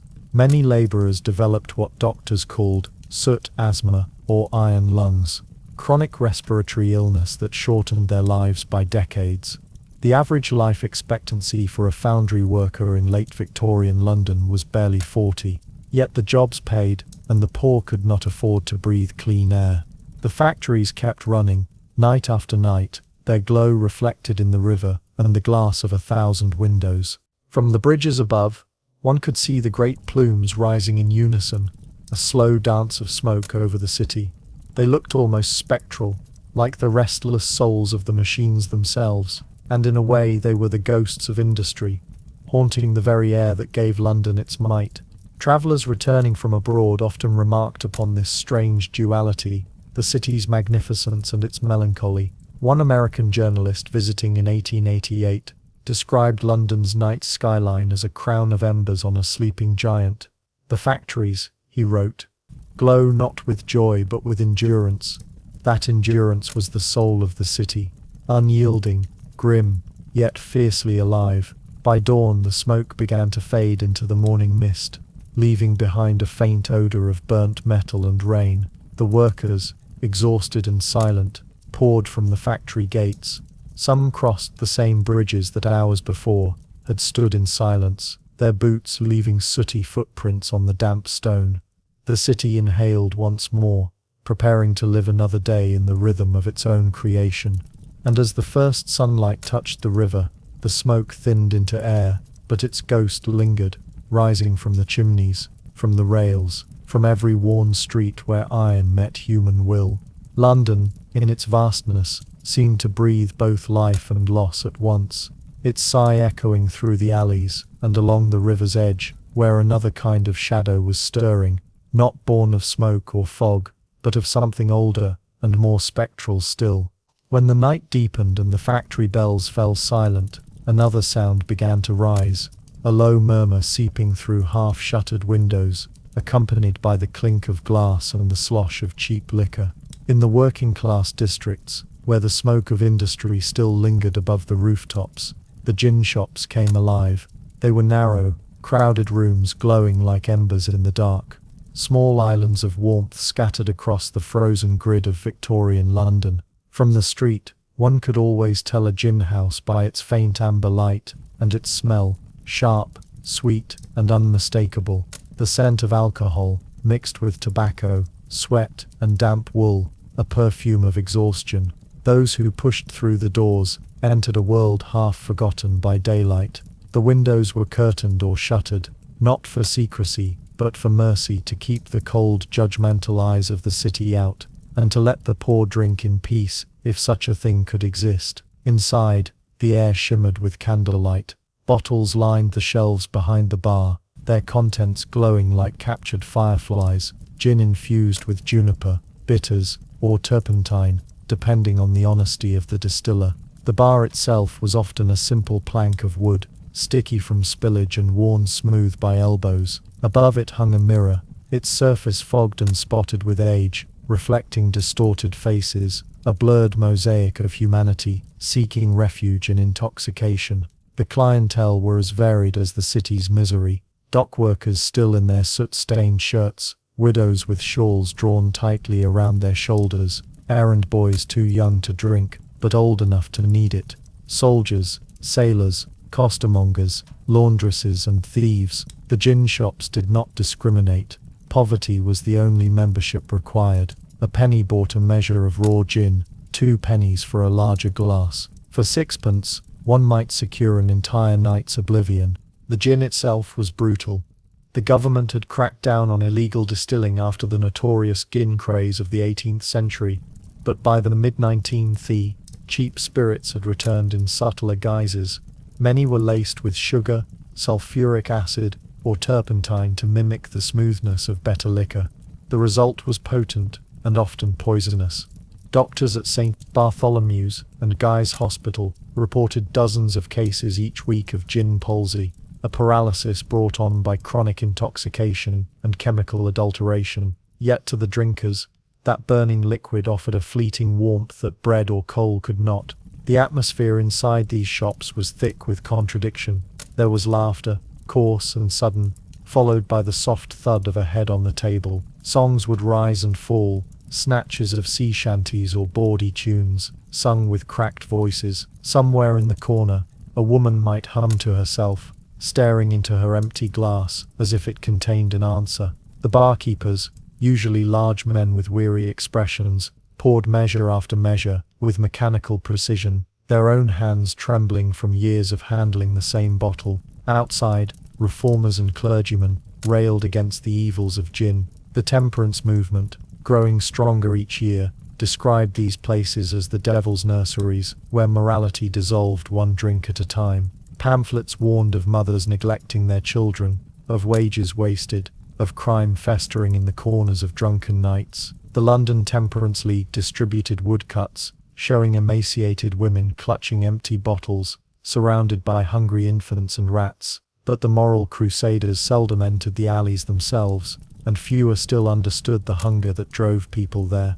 For many of London's poor, gin was not indulgence. It was escape. It numbed the ache of cold fingers and empty stomachs. It dulled the humiliation of unemployment, of overcrowded tenements, of endless labor for too little pay. In the dim glow of a gin shop, one could forget the hierarchy of the streets outside. The clerk and the rag-picker, the soldier and the thief, all were equal in their slow unraveling. The connection between gin and poverty became a kind of grim poetry in the city's lore. Writers like Charles Dickens and Henry Mayhew described the scenes vividly: women cradling infants while sipping gin to still their nerves, men pawning their boots for a bottle, families fractured by the quiet violence of addiction. Dickens' Sketches by Boz, 1836, recounts the image of a woman asleep in a gin shop doorway, her face pale beneath the lamplight, her child motionless in her arms, a moment that encapsulated the city's desolation more than any sermon could.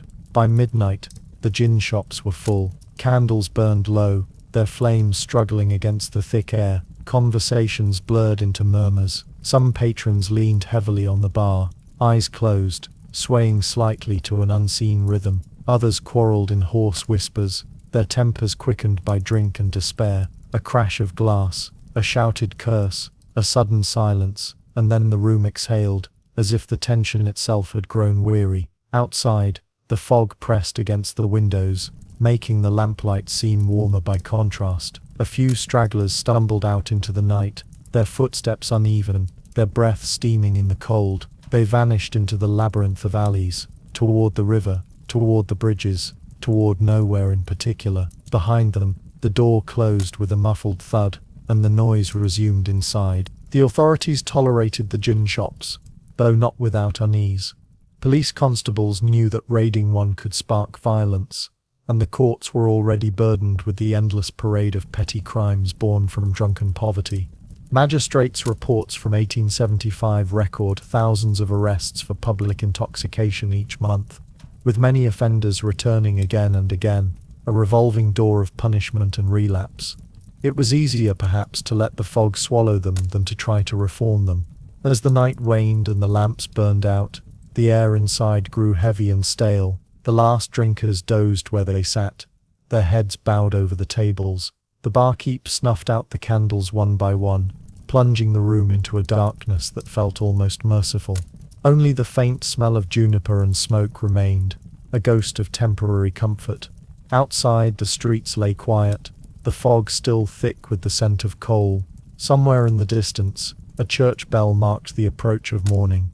The city's rhythm began again, the carts, the vendors, the factory whistles, but in the hearts of those who had sought refuge in gin, the night would linger. It was a soft oblivion that demanded payment in daylight, 1 coin at a time, and as the sun rose over the Thames, its pale light revealed the stains on the pavements, the empty bottles in the gutters, and the faces of those waking too soon. London exhaled, smoke, breath and regret mingling in the cold dawn air, while in another part of the city, life stirred among the shadows once more, in the quiet rooms where those without homes waited for morning to come.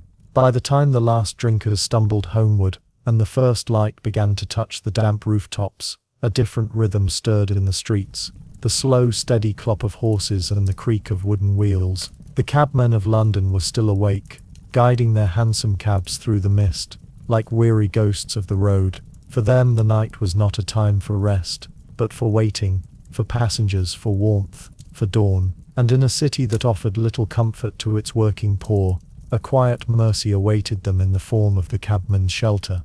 They were easy to miss. Small green wooden huts, no larger than a railway carriage, stationed at major crossings and squares. Yet in the dark hours of Victorian London, they glowed faintly with a welcoming light, a soft yellow gleam that promised warmth, tea, and company. The fog, ever faithful, curled around their roofs, muffling the sounds of wheels and hooves. For those who lived their lives on the road, these huts were islands in a grey and restless sea. The Cabmen's Shelter Fund was founded in 1875, an effort born of both charity and practicality.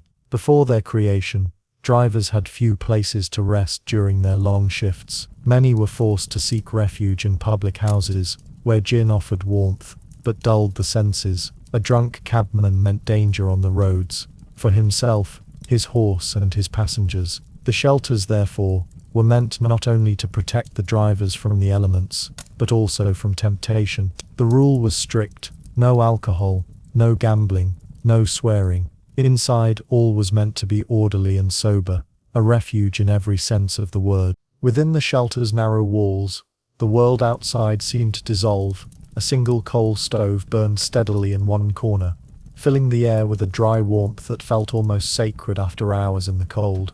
Tin kettles rattled softly on the stove's iron top, their lids trembling as steam curled upward. The benches, though worn and splintered, offered a rare comfort. Men sat shoulder to shoulder, their greatcoats steaming as the heat reached them, their faces flushed and tired beneath the brim of their hats. The menu was simple: bread, cheese, sometimes soup or boiled beef, but it was enough. Tea was poured endlessly, strong and dark, its scent mingling with the smoke of the stove. There was a kind of ritual to it all: the soft scrape of spoons, the murmur of conversation, the brief laughter that came from shared fatigue rather than joy. Outside, their horses waited patiently in the fog, the occasional stamp of a hoof echoing against the pavement. The cabmen themselves were a peculiar fraternity, neither entirely of the poor nor comfortably apart from them. Many were former soldiers or tradesmen who had slipped through the cracks of fortune. Their days began before sunrise and ended long after midnight, their hands perpetually cold, their clothes heavy with the scent of horse and rain. They knew every inch of the city, every shortcut through alleys, every cobblestone that jolted a wheel, every gate where a passenger might appear unannounced. Theirs was an intimacy with London unlike any other, born not of privilege but of endurance. Within the shelters, talk flowed in quiet currents. News of the streets, a fire in Clerkenwell, a robbery near Holborn, the latest scandal whispered in Fleet Street. Sometimes there were stories told half in jest, half in fear, of strange fares picked up near the river, of silent passengers who vanished before reaching their destination, of footsteps heard where none should be. The city had its share of spectres, and the cabmen, spending more hours in the dark than most, seemed always near to them. The green huts themselves were modest miracles of design. Each was built to accommodate about 10 men, though more often squeezed in. There was a small kitchen space, a counter for serving tea, and a shelf lined with newspapers, the Times, the Illustrated London News, sometimes a cheap penny dreadful, or a discarded Bible. The walls absorbed the scent of tobacco and coal smoke, and when the wind howled outside, the hut creaked softly, as if alive. The shelters were run by attendants, usually retired drivers, who ensured that order was kept and the rules respected. Their quiet authority maintained a peace that few other places in the city could manage after dark. Outside, the streets glimmered faintly under the gas lamps. The fog clung to everything, the horses' harnesses, the brass fittings of the cabs, the men's hats and coats. The sound of a horse's breath was loud in the cold, mingling with the distant rattle of wheels and the faint rush of the river. For a moment, the cab rank outside the shelter seemed like a painting, motionless, suspended in time, the green hut glowing at its center like a lantern guiding weary souls home. The shelters became quiet symbols of compassion in a city often accused of indifference. Queen Victoria herself approved of them. The Prince of Wales donated funds for their expansion. By the 1890s, over 60 shelters dotted London's streets, serving countless drivers through bitter winters and endless nights. Some still stand today, relics of an age when kindness had to be built plank by plank. Yet even in their small mercy, the shelters were part of a larger pattern, of how London learned to contain its humanity within boundaries. Warmth was offered, but only within rules. Charity existed, but only under discipline. The cabman's hut was a space of rest, but also a reminder the city cared, so long as its citizens remained sober, respectable, and silent. For those who fell outside those lines, the homeless, the drunk, the lost, there were fewer lamps in the fog. Still, for the men who drove their hansoms and growlers through the long watches of the night, these little green boxes were beacons. Inside, they could remove their gloves, loosen their scarves, and sit without moving for a while. They could sip tea that burned pleasantly against the chill, and listen to the familiar sound of breathing and murmured words. In those moments, London's vast loneliness softened slightly. The city might still be cold and indifferent, but within those walls, the night had meaning. And when the time came to return to their cabs, they stepped back into the fog with a steadier heart. The lamps of the shelter faded behind them, the hoofbeats resumed, and the great city exhaled once more, one sigh among 1,000. Somewhere ahead, another street awaited, another passenger, another unseen story drifting through the mist. As the night deepened toward its coldest hour, the cabmen's shelter lamps dimmed, and the city once more surrendered to its restless quiet. Yet not all slept, and not all drifted into gin-soaked oblivion. Across the winding streets and gaslit squares, another presence moved with patient regularity, steady, measured, and mostly unseen. These were the men of the Metropolitan Police, the silent custodians of the Victorian night, whose boots marked time against the cobblestones long after London's pulse had slowed. By the late 1800s, the sight of a policeman's silhouette, the rounded helmet, the straight-backed coat, the glimmer of a lantern in the fog, had become as familiar as the sound of distant hooves. The Metropolitan Police Service, founded in 1829 by Home Secretary Sir Robert Peel, was still relatively young, but by Queen Victoria's reign, it had grown into one of the largest organized forces in the world. To many, these men were symbols of order in a sprawling, often lawless metropolis. To others, they were little more than ghosts themselves, haunting the darkness without ever truly illuminating it. London was vast, and the reach of the law was limited. The city stretched from the wealthy terraces of Belgravia to the crumbling tenements of Whitechapel, its population swelling beyond 3 million by the 1880s. Each night, Fewer than 10,000 officers patrolled its labyrinth of alleys, courts and docks, a thin blue thread trying to bind together the fraying edges of a restless empire. Their beat was endless. Every constable walked his assigned route, perhaps a mile or more, pausing at set points, checking doors, listening for shouts or breaking glass. In fog or frost, they kept their pace, repeating the same circuit until dawn. The fog was both ally and enemy. It softened the edges of sound and sight, making every shadow uncertain. The gleam of a lantern could vanish 10 paces ahead. Footsteps might echo from nowhere.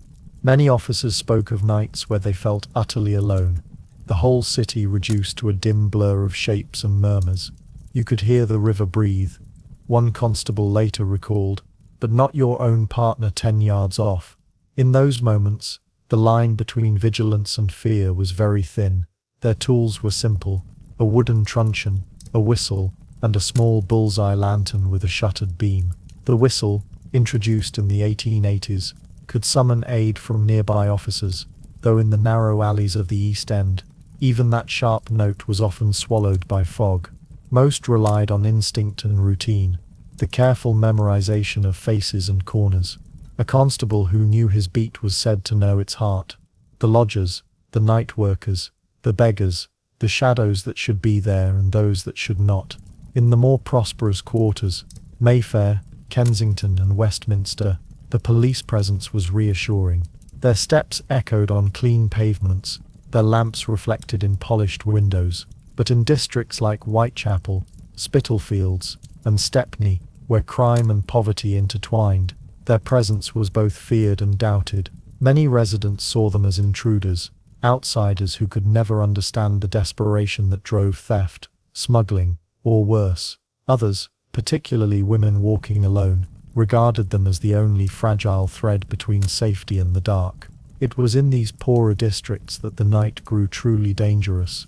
Thieves, pickpockets and street gangs, the so-called lurkers of the East End, prowled the alleys after midnight. Some worked in silence, slipping through the fog to lift a pocket watch or snatch a coin purse. Others moved in groups, ready to vanish into the maze of courts and courtyards at the first sound of pursuit. The constables who patrolled there did so with cautious patience. Arrests were rare, observation was everything. The fog concealed as much as it revealed, and sometimes it was safer to let a shadow pass than to follow it too far.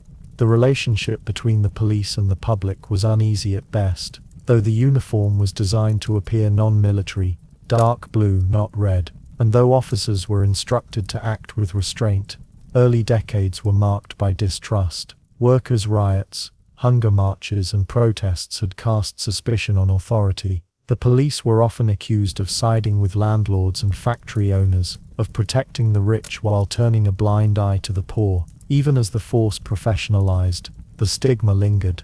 A constable might walk his beat for years, and still be greeted with wary silence. Yet despite that tension, there was a kind of reverence for their endurance. They faced the night when few dared. They found lost children, stopped fights, and sometimes stood alone between violence and the vulnerable. Their reports, preserved in the archives of Scotland Yard, read like small poems of monotony and menace. 11:35 p.m. Woman found asleep in doorway. Moved on. 12:10 a.m. Disturbance in alley. No trace found. 1:45 a.m. Fog thickening. Visibility poor. In Whitechapel, their work took on an even darker tone. The district had already earned a reputation for violence and vice brothels, lodging houses, thieves' dens, but the autumn of 1888 turned those fears into something close to hysteria. The Jack the Ripper murders transformed the image of the watchful policeman into one of futility. Despite endless patrols, countless interrogations, and the glare of public scrutiny, the killer moved unseen, his crimes committed in the very heart of the police beats. The fog, which had always cloaked London's mysteries, now seemed complicit, a living accomplice to horror. The constables, still walking their rounds with lanterns dimmed, felt the weight of suspicion almost as heavily as the fear that gripped the city. After those killings, policing in London began to change. Electric lamps were tested in some districts, whistles grew louder, patrols doubled in dangerous areas, but the truth remained. The city at night could never be fully tamed. The police learned to live with uncertainty, to accept that order was a fragile illusion that needed constant tending. From a distance, the figure of a constable standing beneath a gas lamp could seem almost statuesque, the coat buttoned tight, the helmet tilted against the drizzle, the lantern casting a faint halo around his feet. Yet step closer, and you would hear the steady rhythm of breath, the faint shuffle of boots against stone, the whisper of a man who knew both solitude and duty. He was not the hero of the night, nor its master, only its witness. And so they moved through the hours before dawn, their lights flickering against the fog like faint stars over a city that refused to rest. Each patrol was both a comfort and a reminder that beneath the hum of industry and the glow of progress, London's darkness remained. As the first hint of morning began to filter through the clouds, the constables made their final rounds, checking doors, noting disturbances, recording another night survived. Somewhere in the distance, a whistle blew, sharp, lonely and quickly swallowed by the fog. The city stirred again, the silence shifting into motion, the shadows retreating, but for every light that rose, another corner remained untouched, another secret unspoken, where the law's lantern could not reach, and where something else entirely continued to move unseen. When the sound of the constable's whistle faded into the wet silence, London seemed to breathe again, slow, shallow, uneasy. It was not peace that filled the streets, but something heavier, quieter, a kind of watchful dread. The fog hung motionless over the city like a curtain drawn across a stage that refused to end its play. Beneath it, even the smallest sound, a dropped coin, a closing door, a muffled footstep, seemed to echo far too long. Fear by then had become an invisible citizen of London. It slipped under doors, drifted through tavern windows, and lingered in the hush between gas lamps. It did not arrive all at once, but rather seeped into the rhythm of the city over years, built from stories told and retold, half true and half imagined, until rumor and reality had blurred into one uneasy voice. Every district had its own stories. In Whitechapel, whispers told of the man in the long coat, seen only when the fog thickened, a figure said to disappear if followed. In Southwark, where the river's fog was densest, people spoke of thieves who worked so silently they could strip a man of his coat before he turned around. And in Lambeth, an old tale resurfaced, of the ghostly woman who walked along the embankment calling out the names of lost children drowned in the Thames. Most Londoners dismissed these tales by daylight, but when darkness fell, and the lamps flickered uncertainly, few dared to test the truth of them. The newspapers did their part to feed this nervous imagination.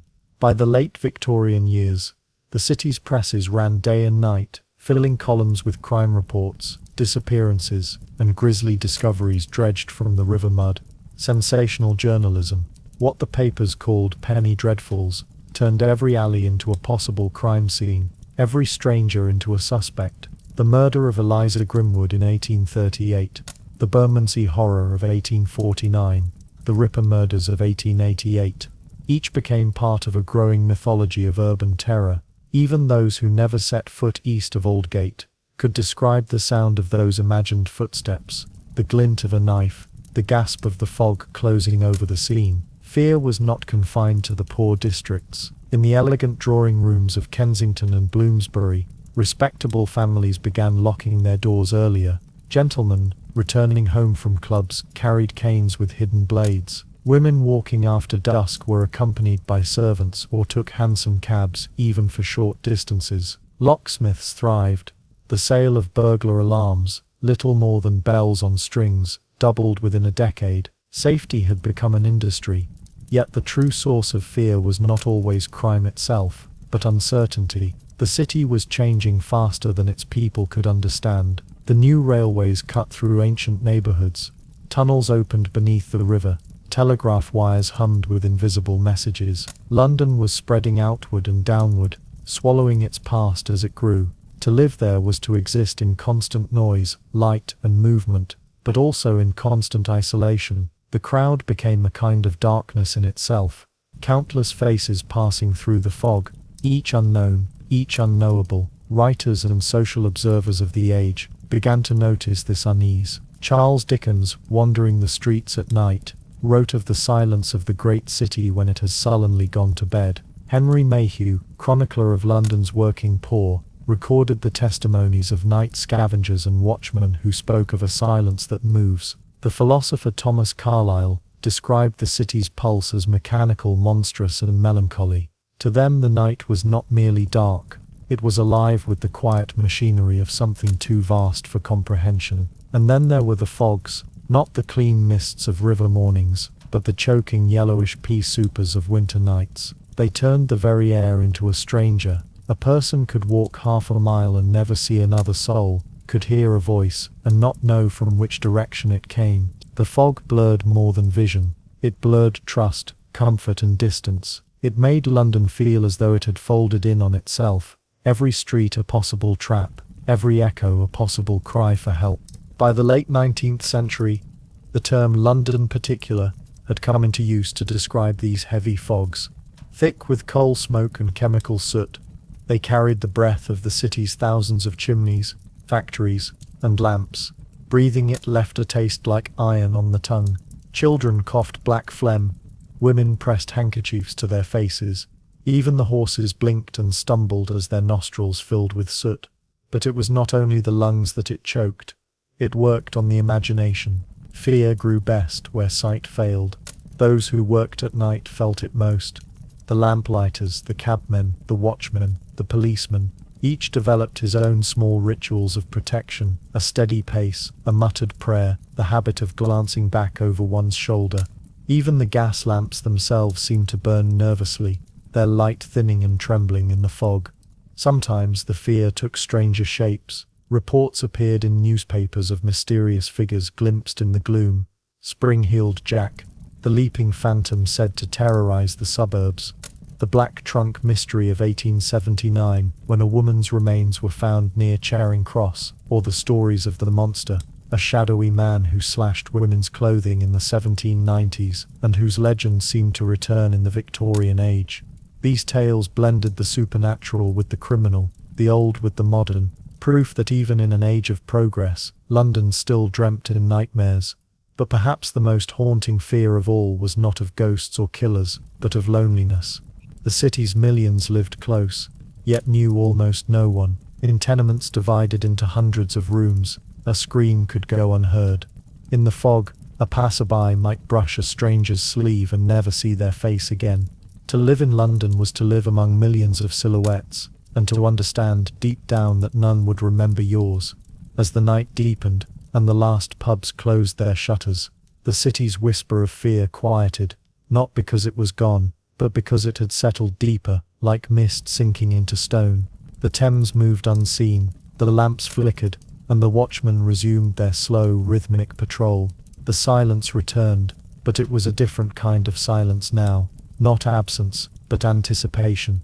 Soon a faint light would begin to rise over the river, and the first carts of morning would creak into motion. Yet for the city, and for those who had walked its hours of shadow, the fear would not vanish with the dawn.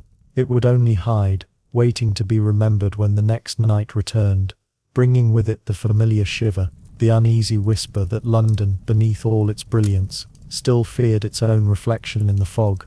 The fog did not stop at the edge of poverty. It drifted westward, softening the outlines of marble porticos and wrought iron gates, creeping into the crescents and squares where London's wealth slept behind locked doors. By midnight, the West End was nearly motionless, its noise reduced to the faint creak of a carriage wheel, or the click of a constable's step on polished stone. Rows of tall Georgian and Regency houses stood like giants in slumber, their facades pale under the uncertain gleam of the gas lamps. Curtains were drawn tight, blinds shut fast, and only the thinnest slices of light slipped between them, a reminder that even in comfort wakefulness lingered. Inside these grand homes, silence was not peace but a performance, rehearsed, upheld, maintained by unseen hands. A single lamp might burn low in the hallway, kept alive by an obedient servant for a master who might yet return late from his club. The clock on the mantel ticked into the darkness with deliberate patience. Footmen moved like ghosts, soft-souled, careful not to disturb the household's fragile sense of order. In the nursery, A governess stirred from uneasy dreams, listening for the faint cough of a sleeping child.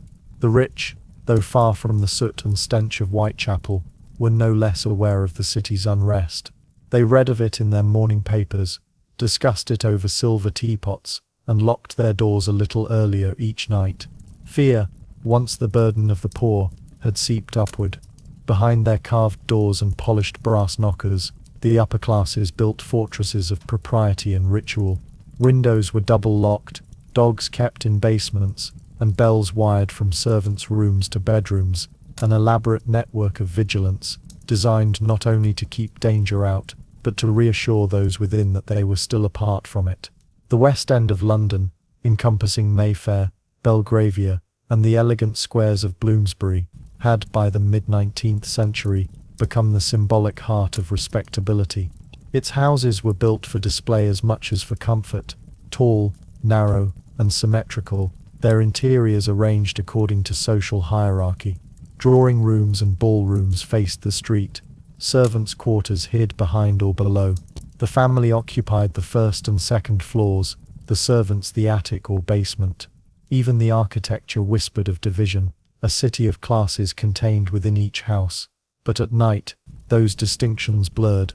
The fine draperies and gilt mirrors offered no protection from the imagination. The creak of wood, the sigh of wind through a chimney, the faint click of metal against glass, these became omens. The servants, often the last to sleep, shared stories in whispers of burglars who scaled garden walls, of fires that began with a careless candle, of ghosts that wandered from one townhouse to the next. The wealthy might scoff at such talk in daylight, but many insisted that a lamp remain burning on the landing, just in case. Burglary was a genuine fear. The newspapers were filled with accounts of daring intrusions, masked men entering through skylights, robbers, chloroforming footmen, entire families waking to find safes emptied and jewels gone. Some gangs specialized in these grand houses, timing their crimes between the changing of watchmen or the arrival of morning milk carts. Locksmiths grew rich alongside the landlords they served. It was said that no key could promise safety for long, only a brief illusion of it. Inside, life was carefully measured. A butler's night round was as precise as a constable's beat, checking each latch, securing each window, and extinguishing lamps at the prescribed hour. The kitchen fires were raked to ash. The last coals glowed faintly before cooling to grey. The heavy draperies muffled even the ticking of clocks, and the air grew still, carrying only the faint scent of wax and linen. In that hush, the grandeur of the rooms seemed to recede, as if the house itself were holding its breath. There were moments when the silence felt too complete, too deliberate. A door closing somewhere upstairs could sound like a footstep. The faint ring of carriage bells from the street might suggest a visitor who never arrived. The servants' corridors, narrow and unlit, twisted behind the family's rooms like secret arteries, spaces known only to those who served. They heard the house differently, attuned to its moods, the strain of floorboards, the draught through cracks, the sigh of pipes. Some swore that every house had its own voice, its own rhythm, its own secrets that only those awake past midnight could hear. Among the upper class, nightmares were common, though few would admit it. Physicians and clergymen of the time wrote frequently of nervous disturbances, hysterical fancies and night terrors, afflicting both ladies and gentlemen. The cause, they claimed, was the pressure of modern life, business, fashion, morality, empire. But beneath those polite diagnoses lay something deeper, the uneasy knowledge that progress had not brought peace. 1,000 lamps burned in the city, yet the shadows had only multiplied. The fear of intrusion extended beyond burglars. The Victorian imagination was obsessed with the idea of contamination, of things seeping inward from the streets, disease, immorality, unrest. The cholera epidemics of the 1830s and 1840s had shown how invisible danger could travel through water and air alike. Even in the grandest homes, water from the Thames was boiled twice, and soap was scented to disguise its origin. Curtains were drawn not only against eyes, but against air itself. In the stillness of the West End night, the silence took on a life of its own. It filled the staircases and parlours, pooled in corners where light could not reach. It was the silence of self-containment, of people who had everything and nothing left to say. Outside their gates, the faint hum of London persisted, the clatter of a distant carriage, the echo of boots on stone, the low murmur of the river. But within, all was stilled, suspended in a kind of anxious grace. If one were to walk down Grosvenor Square or Berkeley Square at 2 in the morning, one might hear only the rustle of leaves and the hiss of gas jets. The grand houses stood shoulder to shoulder, their windows dark, their facades gleaming faintly with moisture. Occasionally, a servant's shadow would cross a curtain, a reminder that even the great must be watched over. The city's wealth slept fitfully, dreaming of empire and profit, yet haunted by the knowledge that walls, however high, could not keep the fog, nor the world from entering. And somewhere in the quiet heart of that luxury, a single lamp burned still, its flame steady, its purpose forgotten. Perhaps it had been left for a master long gone, or for a fear that refused to be named.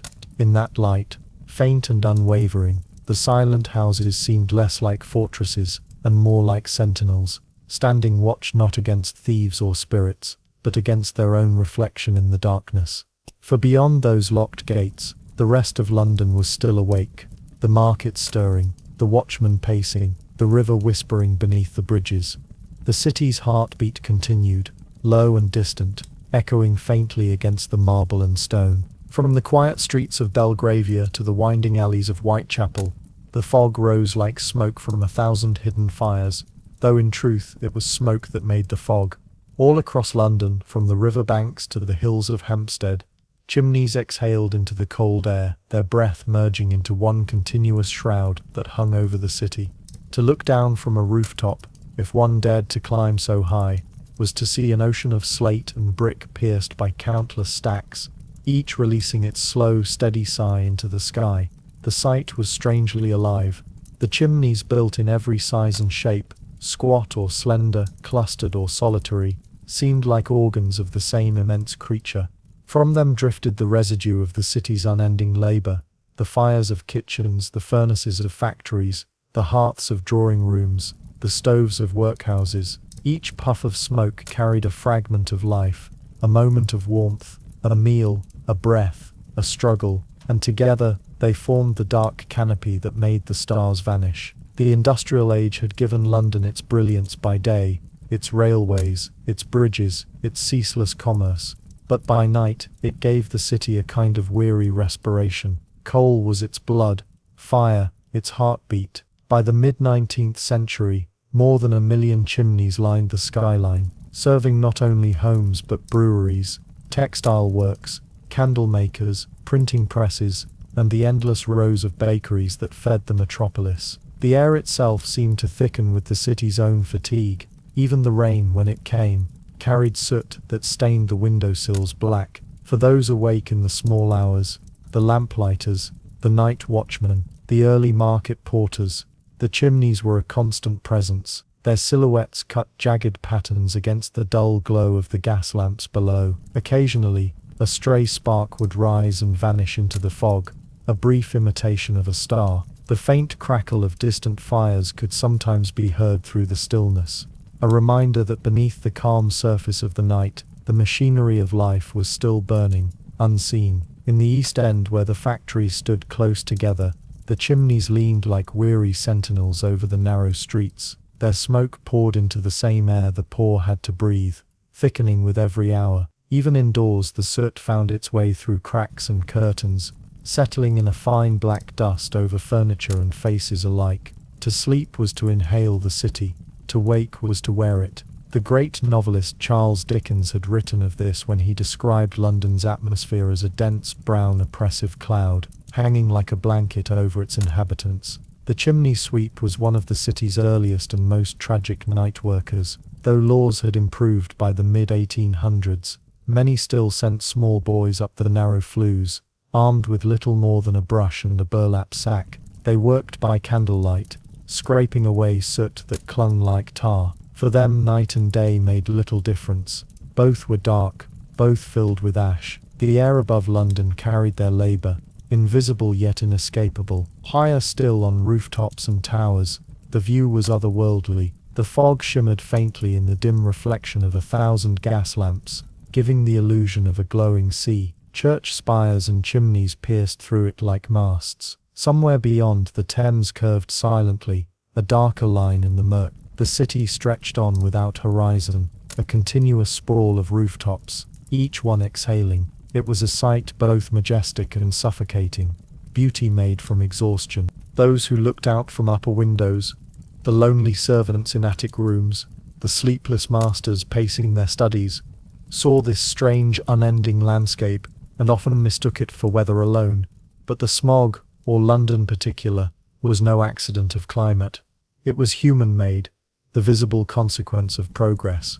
The gaslights that burned in the streets, the trains that steamed beneath bridges, the iron foundries that built the empire, all fed this atmospheric machine. The night sky became a mirror, showing the city not as it dreamed of itself, but as it truly was, restless, grey, and weary from its own making. By the 1880s, reformers and physicians began to take notice. Reports from the Lancet warned of soot-induced lung conditions spreading among both labourers and children. The smoke that dimmed the stars also shortened lives, yet even this knowledge did little to slow the burning. The fires had to continue, to keep homes warm, to power machines, to cook bread, to light lamps. The chimneys, with their endless exhalations, were both the city's lungs and its illness. For the common Londoner, this constant haze became ordinary. Few remembered the sight of a clear night sky. The Milky Way was a myth, the moon a blurred coin. Poets wrote of the fog as though it were a personality, a living entity, that stole through keyholes and sat upon the roofs. The painter James McNeill Whistler captured its spectral beauty in his nocturnes, showing the city as a dream of smoke and shadow. In his work, light itself seemed to hesitate, as though unsure whether to shine or fade. And yet, despite the suffocation, there was a strange comfort in it too. The smoke and fog gave London its privacy. It concealed its scars, softened its edges, made every street anonymous. For those who had something to hide, a secret meeting,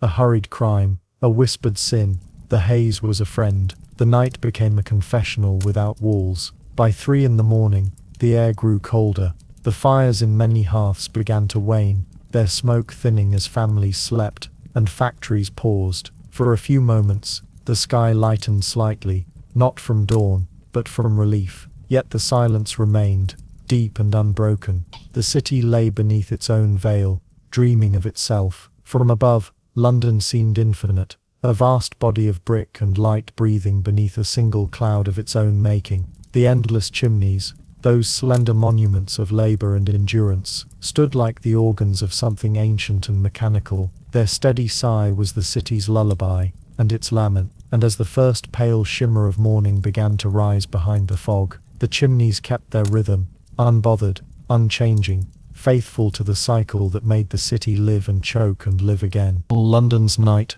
once so vast and unknowable, began to blur into the dim light of dawn, a transition as weary as the city itself. As the grey shroud of smoke lingered over the rooftops, and the last embers in the chimneys dimmed, other fires remained, smaller, steadier, more deliberate. In the high rooms of rented lodgings and the narrow studies of terraced houses, candles still burned, their light flickered softly against wallpapered walls, glinting on the edges of ink bottles and stacks of paper. This was a different kind of labour, the quiet work of those who observed the city rather than built it. London at night was not only a city of movement and noise, it was also a city of thought. When the streets emptied and the last carriages rattled home, the thinkers awoke, men and women who listened to the city's breathing through the glass panes of their windows and turned it into words. The muffled hum of the fog and the faint tapping of rain became rhythm and metre. For them, the sleeplessness of London was an invitation to reflect on its soul. In Bloomsbury, rooms once rented cheaply by clerks and teachers became the domain of poets and philosophers. They sat wrapped in shawls against the chill, their faces pale in the lamplight. The night was their companion, a patient listener to the scratch of their pens. Many of them felt that London itself demanded to be written about, that its streets were alive with stories too heavy for daylight to bear. To write about London was to try to translate fog into language, to give form to the formless. Charles Dickens was one such night thinker. He walked for hours through the sleeping city, sometimes until dawn, observing the faces of beggars and the shadows of alleys, listening to the rhythm of the streets. His novels carried this nocturnal pulse, the same uneasy stillness, the same mixture of beauty and despair. In Bleak House and Oliver Twist, one can almost hear the distant rumble of carriages and smell the fog that creeps through his chapters like another character. Dickens once wrote that London by night was a vast, mysterious place, where every lamp seemed to burn for a secret. Others followed this same quiet pilgrimage. Thomas de Quincey, long before the height of the Victorian era, had walked through similar streets under the haze of opium, his mind drifting between dream and city. His Confessions of an English Opium Eater painted London as a labyrinth of consciousness, an endless maze of thought and smoke. Later, Oscar Wilde, Arthur Conan Doyle, and George Gissing would each capture a fragment of that same nocturnal soul. Wilde, its melancholy elegance; Doyle, its mystery and menace; Gissing, its weary realism. The women who wrote by candlelight saw the night differently still. Elizabeth Gaskell, from her desk in Manchester, but with eyes on London's great social contrasts, described how progress created both wonder and wretchedness. Christina Rossetti, in her small, dimly lit room, composed verses that felt like whispered prayers against the darkness, not of the night, but of the world. To them, the night offered solitude, a space untouched by society's noise. When the city slept, they could think freely. The scholars too worked late, historians cataloguing the archives of an empire still expanding, scientists recording the behavior of light, physicians noting the patterns of disease. In the lamplit silence of their studies, they became part of the same city they analyzed. The lamps flickering across London's windows were like stars of an inverted sky, each a private world of thought, glowing faintly against the void. But there was melancholy in this intellectual solitude. Many of these thinkers felt a growing disquiet about the city's direction. The same progress that filled their essays and treatises also filled their lungs with soot. The same modernity that built railways and factories also built slums. And the more they wrote, the more they realized that London's night revealed truths daylight refused to show. The darkness stripped away illusion. It made poverty, loneliness, and decay impossible to ignore. For the philosophers of the era, the city's night became a metaphor. The fog symbolized moral obscurity, the gaslight human effort to see clearly in a world that refused to be illuminated. Even the noise, the echo of hooves, the whisper of the river, the ticking of clocks, spoke of time itself, relentless and indifferent. These thinkers did not seek to conquer the darkness. They sought to understand it. In the reading rooms of the British Museum, a few scholars stayed long after the gas lamps were lit, poring over manuscripts by the dim, regulated light. Outside, the streets emptied, but within those halls the hum of thought continued, a quiet murmur of pages turning, pens scratching, and minds linking the past to the present. They were archivists of both history and the moment they lived in, aware that London itself was becoming a kind of document, one written by millions but read by few. The poets, meanwhile, wrote not of grandeur but of the smallness of human life beneath the endless chimneys. They described how the smoke swallowed both the rich and the poor alike, how the fog blurred moral lines as easily as it did street signs. Some found a strange beauty in this, the way the gaslight caught on puddles, the way a solitary figure disappeared into mist as though returning to eternity.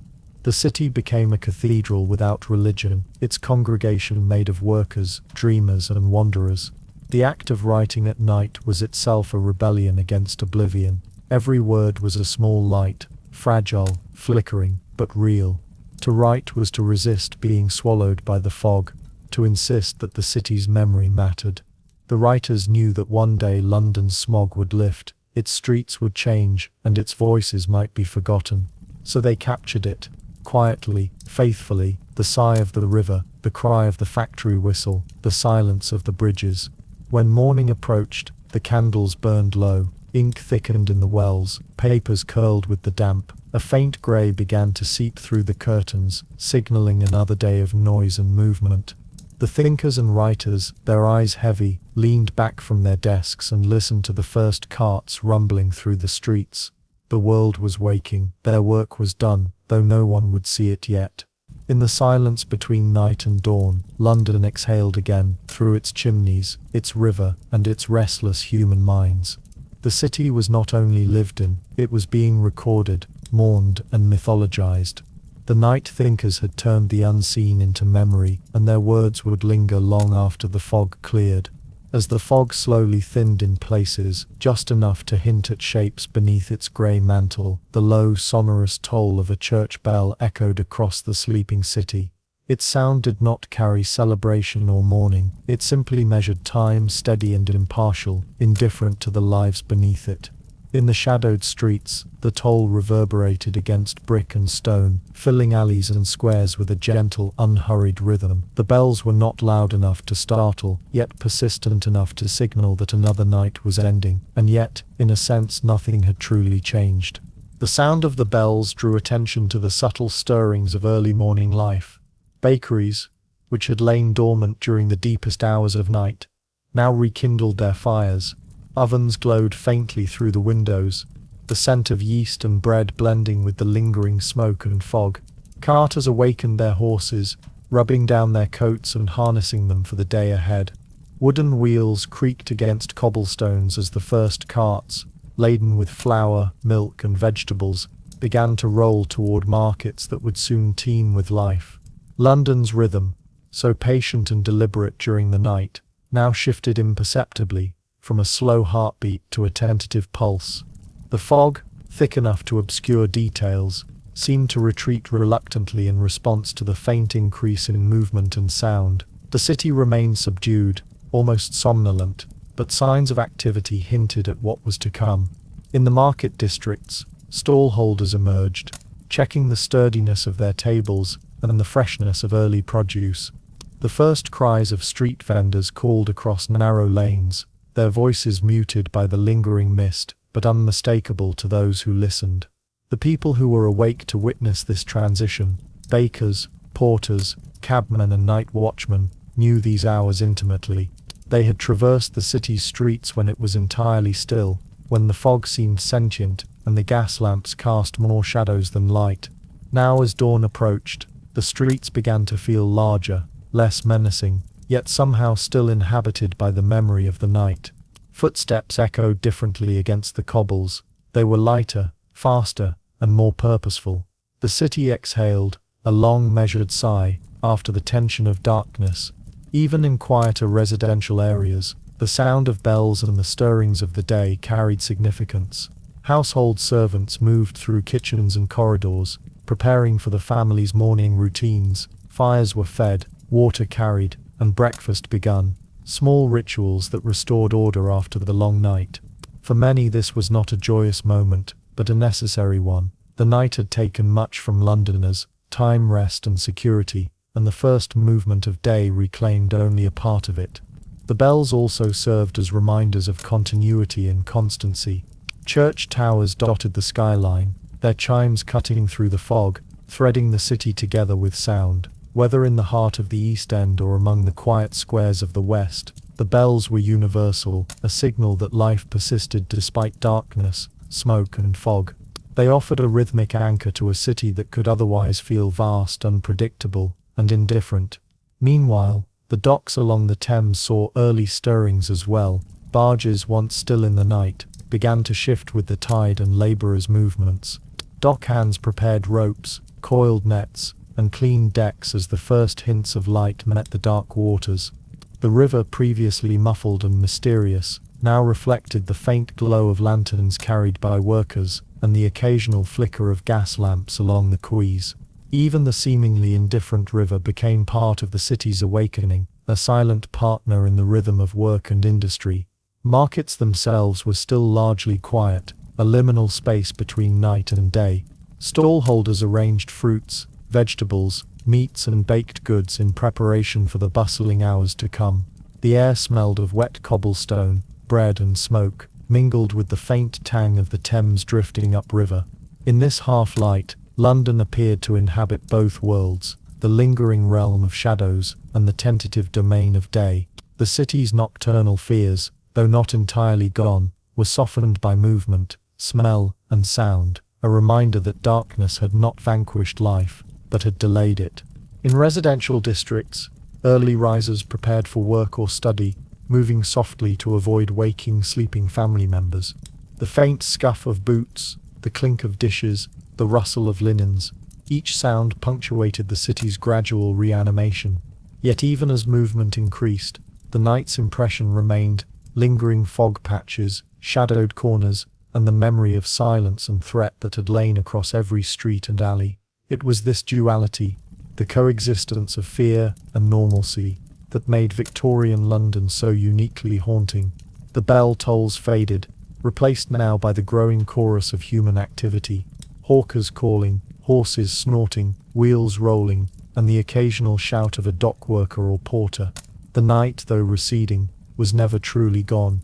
It lived on in memory, in soot-streaked buildings, and in the lingering fog that refused to be entirely swept away. The city moved forward, but with a measured caution, as if aware that darkness could return at any moment. By the time the first rosy light of dawn brushed the rooftops, muted by fog and pollution, London was no longer inert. It was stirring, practical, and stubbornly alive. Yet the memory of the night remained embedded in every street, every alley, and every individual who had witnessed it. For those sensitive to the city's moods, the watchmen, the writers, the poor and the wealthy alike, this transition was never wholly comforting. Dawn did not erase fear, it merely postponed it, promising only another cycle of human life intertwined with the city's persistent shadows. And so, the bells marked a passage, not a victory. Time moved forward, the market prepared to open, and London exhaled its tired sigh, a brief reprieve before the next night would bring smoke, fog, shadows, and silence once more. The approach of dawn in Victorian London was never sudden. Unlike the sharp burst of sunlight one might imagine in rural landscapes, the city's mornings emerged slowly, as though the light itself hesitated to intrude upon the fogged streets. From the east, pale hues, soft grey, faint lavender, a touch of amber, seeped into the dense mist that had lingered all night. At first, these tones revealed nothing more than shadowed shapes, the dark outline of a church spire, the vague form of a lamppost, the bending curve of a cobblestone street. Colours, as if shy or reluctant, remained hidden beneath the haze. The gas lamps, which had persisted through the night with their dim yellow glow, began to flicker and finally expire.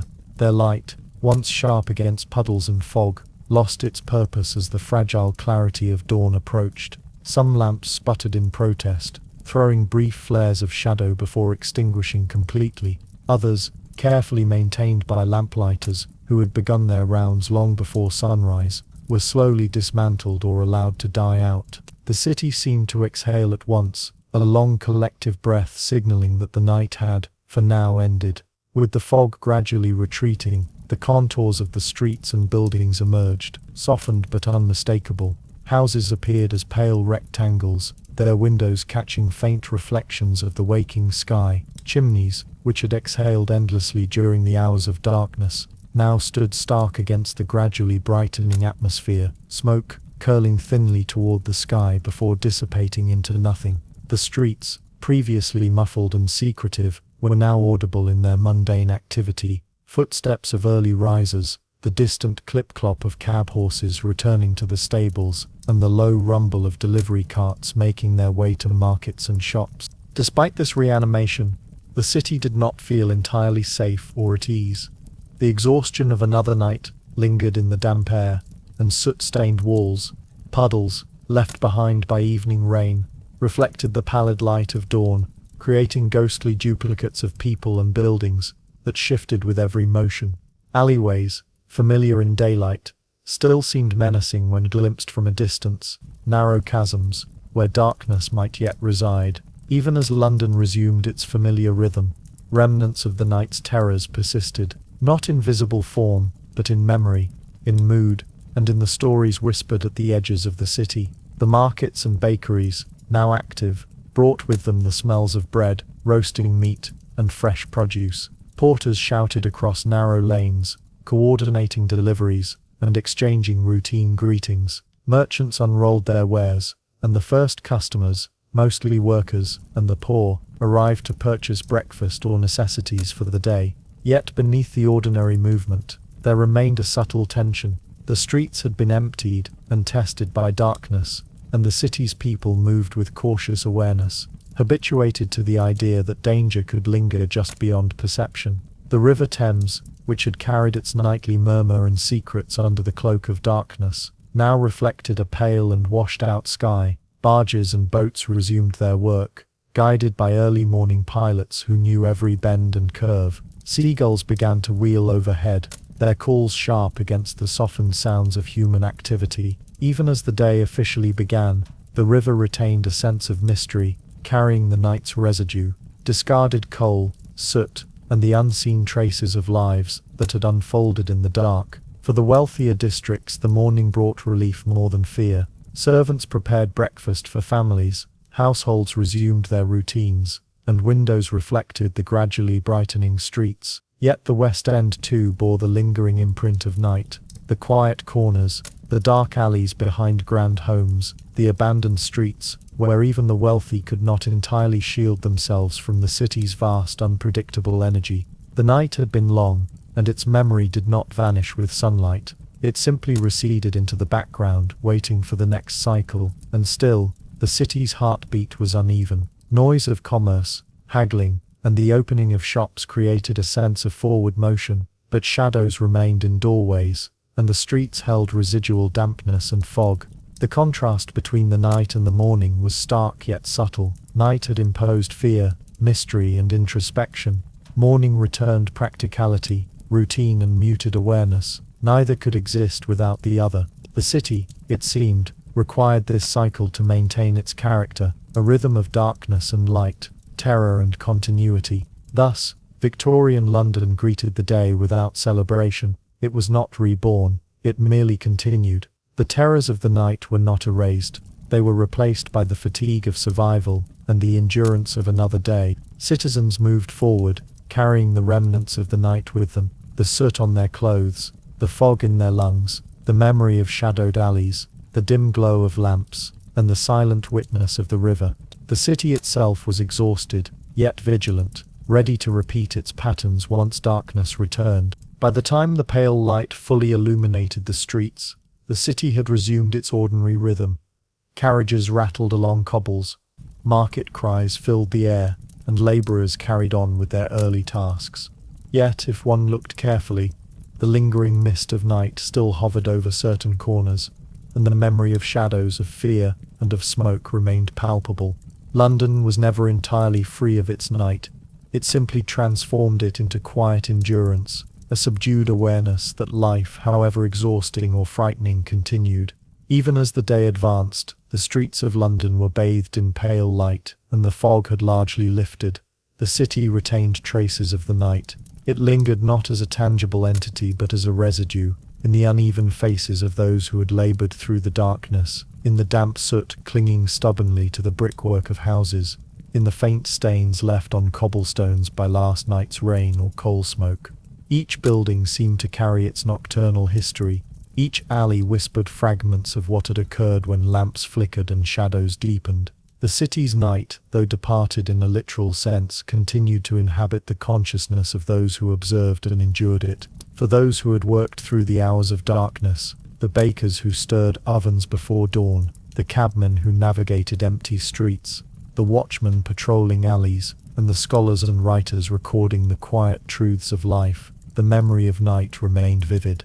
Their minds and bodies bore witness to the hours when London was at its most secretive, and simultaneously, most revealing. They carried stories of streets where the fog muffled sound but heightened sensation, of chimneys exhaling smoke like the breath of a living creature, of bridges that loomed over the river with a silence both comforting and oppressive. These were not tales of terror in the sensational sense but of human experience, a quiet acknowledgement of the city's vastness and its inexhaustible energy. Even in the West End, where comfort and security offered respite from the night's dangers, the morning could not entirely erase the imprint of darkness. The wealthy, safe behind locked gates and heavy curtains, might have avoided the physical hazards of crime or overcrowding, yet they remained part of a city whose life cycle was dictated by the interplay of day and night. In parlours and studies, servants and residents alike carried awareness of the shadows that had passed, a subtle vigilance born not of paranoia, but of lived experience.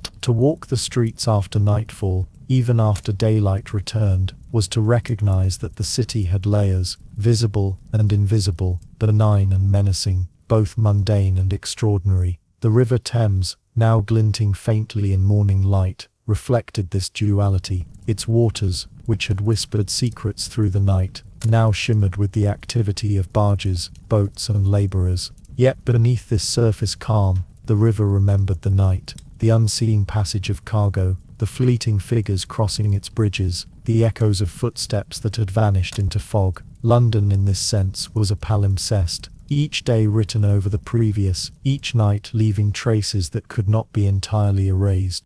In the marketplaces, the chatter of vendors and customers carried forward the night's energy in a transformed state.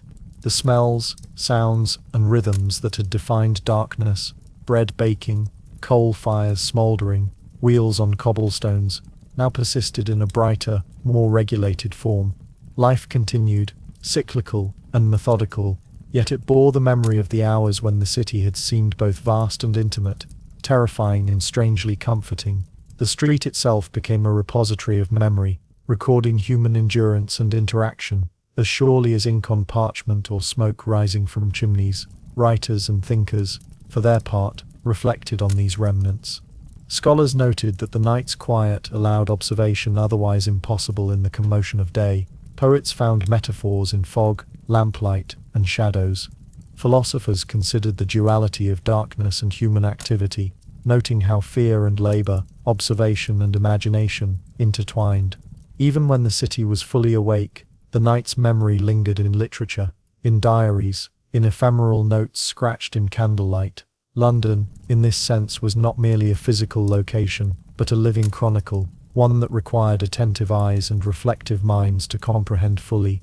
The chimneys, once exhaling ceaselessly into the darkness, now stood quietly against the morning sky. Their smoke, diminished but not absent, reminded the city of its own endurance, the labour, warmth, and sustenance required to maintain life within its boundaries.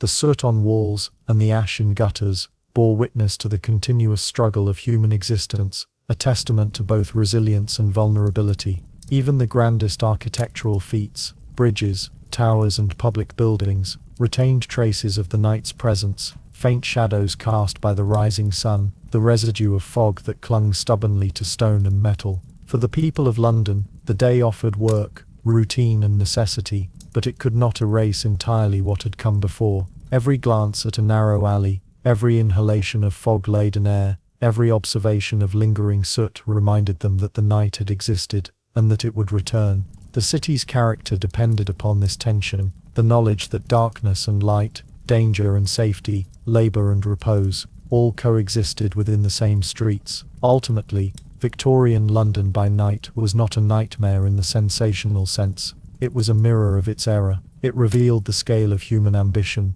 the intensity of labour, the sharp contrasts between wealth and poverty, and the relentless continuity of urban life. It was vast, human, and endlessly awake, both in its physical structures and in the memory it left on those who traversed it. The city's nocturnal identity lingered in soot, fog, chimneys, river, and thought alike, a quiet, persistent presence that shaped the consciousness of all who lived within it. And so, even as day fully claimed the streets and the labourers moved forward, the memory of the night remained, a shadow that would never vanish entirely, a quiet testament to a city perpetually alive, eternally vigilant, and endlessly complex. London's nights, though past, were never truly gone. They endured in air, in stone, and in the minds of those who had witnessed them, carrying the weight of countless stories, countless lives, and countless hours that the city itself had lived, breathed, and remembered.